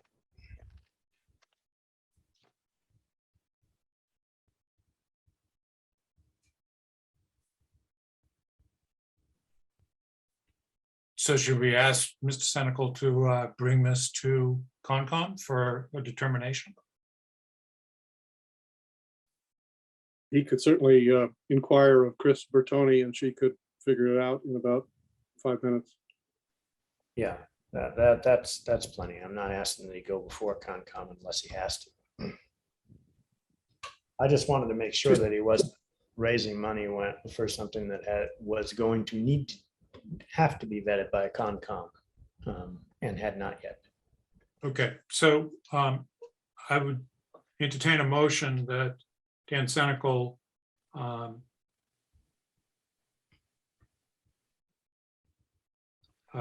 may proceed with work with the Historical Society to raise private funds after checking with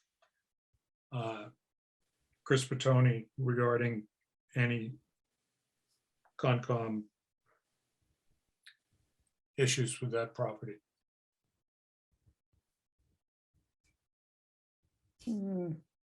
Would you like a motion that the Board of Selectmen requests that Mr. Senecal confer with Chris Bertoni of the Conservation Commission before proceeding with fundraising?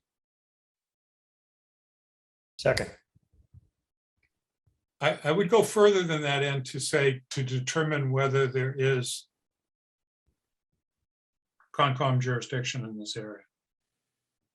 Because he could go have his discussion and then go do what he wanted to do. Yeah, but not Dan.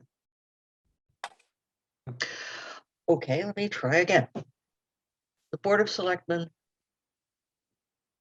requests that Mr. Senecal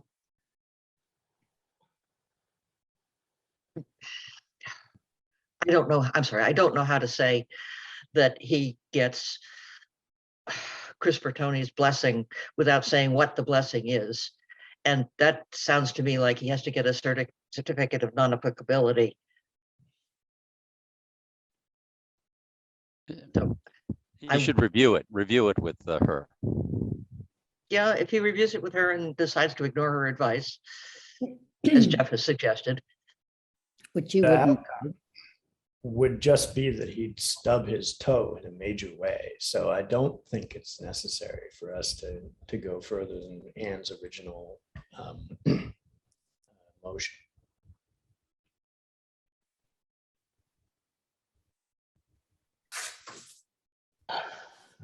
And I stand by my second. Further discussion?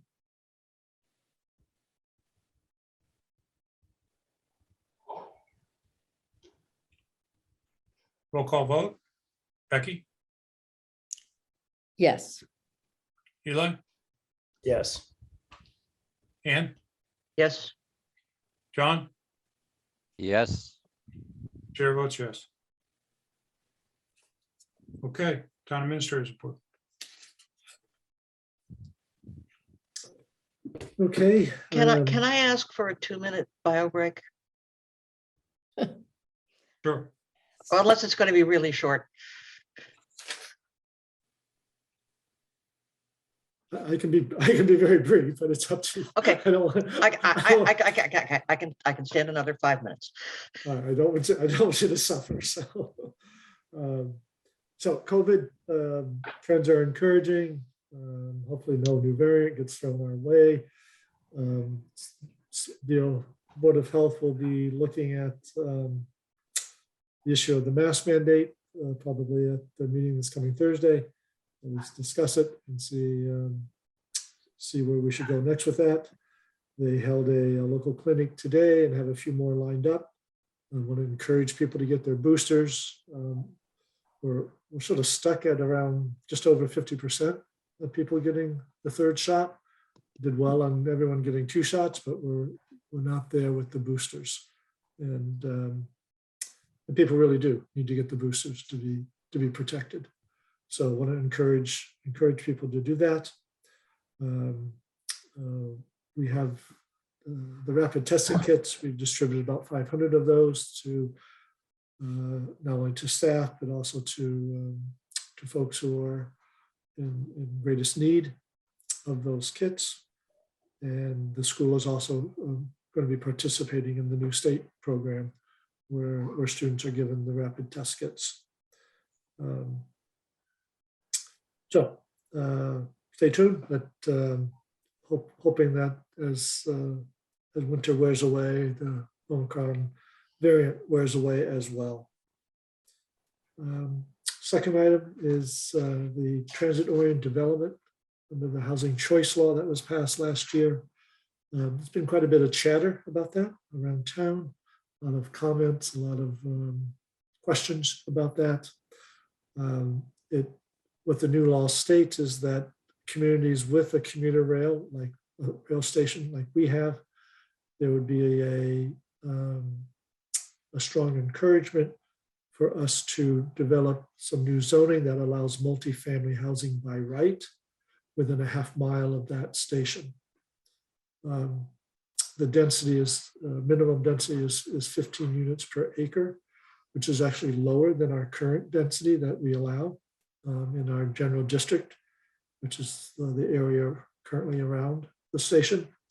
The difference being the by right use for multifamily. We don't currently allow by right multifamily. So that would be our biggest potential change.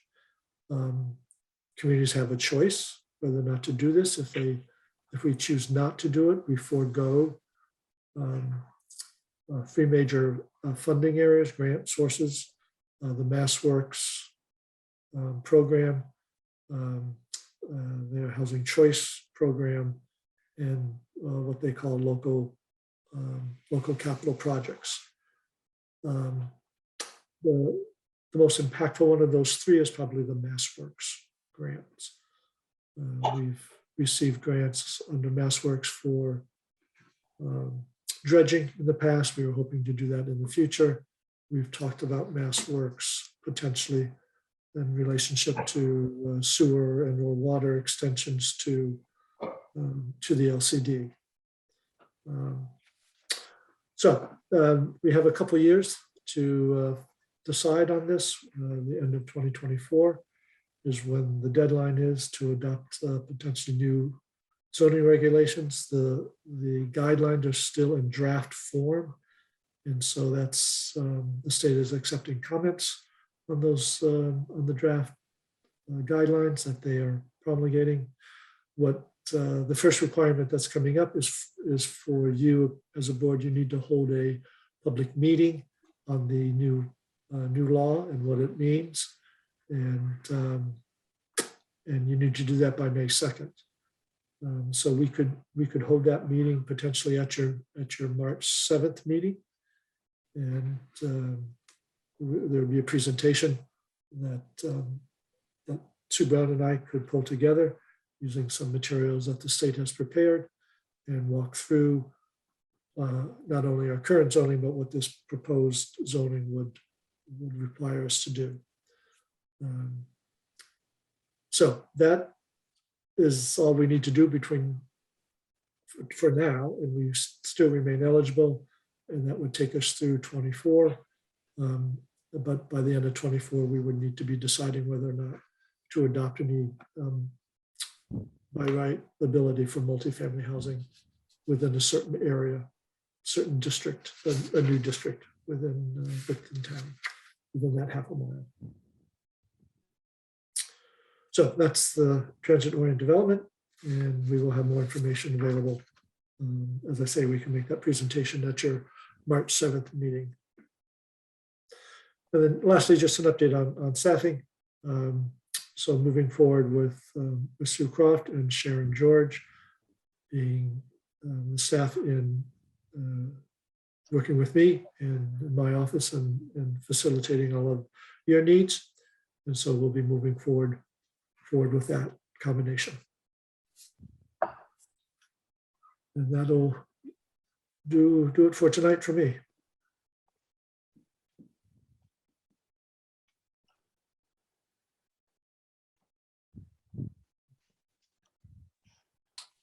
Okay.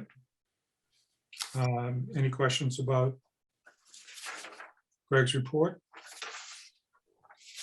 I have a very quick addition on the COVID that the Board of Health will be taking up a discussion of our town meeting in their meeting.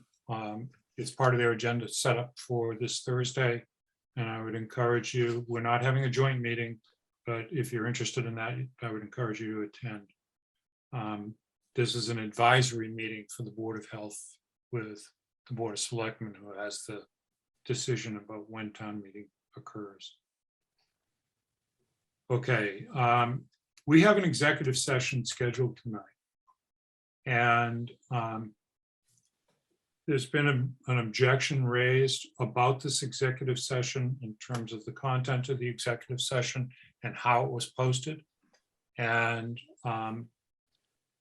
the issues of this executive session are time sensitive, but we are going to postpone the executive session from tonight, and I would like to take it up on Thursday. So what I need, with due consideration for Ann's request to get out of the seat for a minute, is just a clear understanding of what time might be the best for us to hold a Board of Selectmen executive session, not to return to public session on Thursday. And the issues would be addressing some of the issues that came up about town council tonight, and also about non-union contracts. And I think that's it. Oh, and a union personnel issue. I can make holes any time of the day on Thursday. Okay, Becky? I am going to be flying out at 7 o'clock in the morning and will not be available until probably about 12:30. Okay.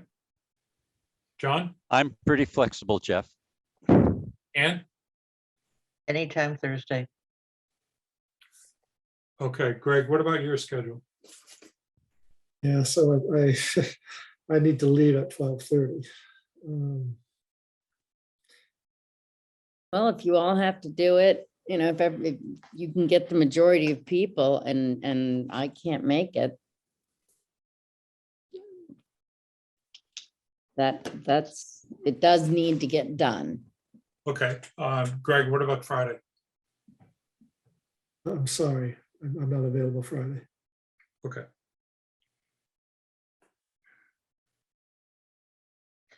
Could we make it very early on Thursday? What time are you leaving, Becky?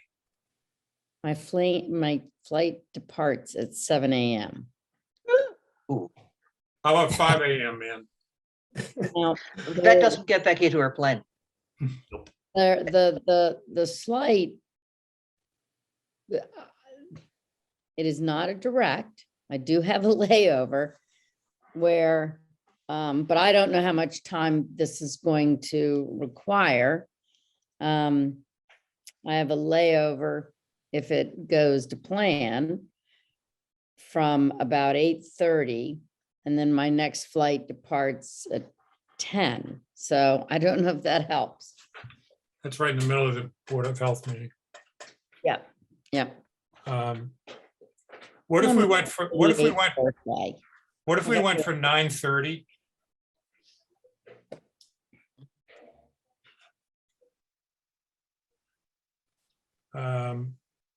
I don't know where we stand in the Board of Health's agenda.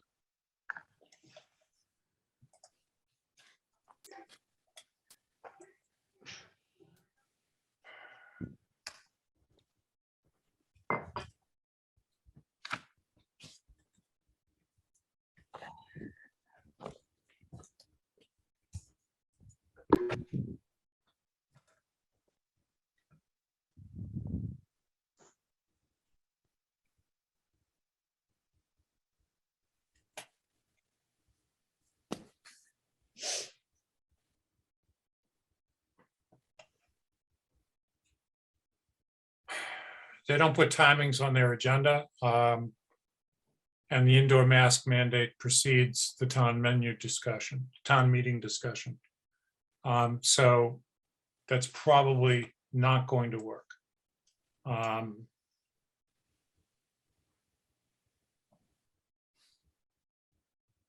You said you touch down at 8:30 and you go back up at 10. Mm-hmm. So you're probably only available from like 9 to 9:45. I think that's right smack in the middle of when we'll be in the Board of Yeah, Health meeting. yeah.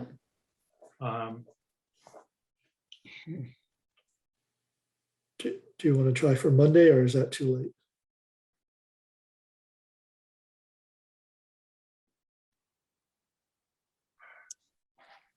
I'm working, however, I'll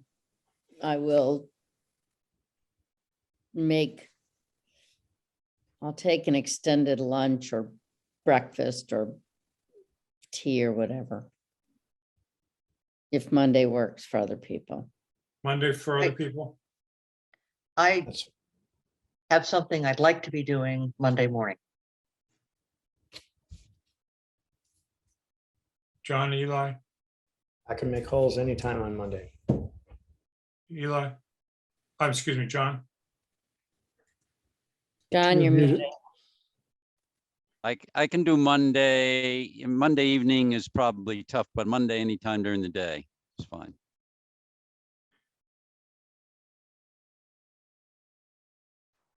Yes, Monday would Greg? be. Yeah, but Monday. I've got an open schedule on Monday. Becky, call it. What time? Anne, what time is your thing over?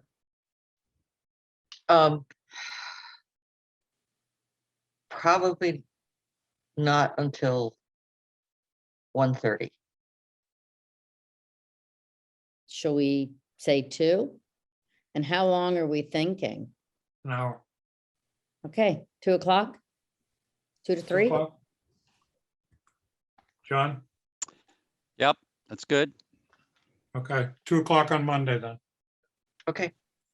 All right, Excellent. I'm just putting it in right now. all right, then I will entertain a motion to adjourn. So moved. Yeah. Second. Roll call vote, John, Yes. Ann, Yes. Eli, Yes. Becky, Yes, please. chair votes yes. Thank you very much. Thank you, Gail. Thank you, Greg. Alrighty, good night, Good everybody. night. Thank you Good very night, much, everybody. everybody. Thank you.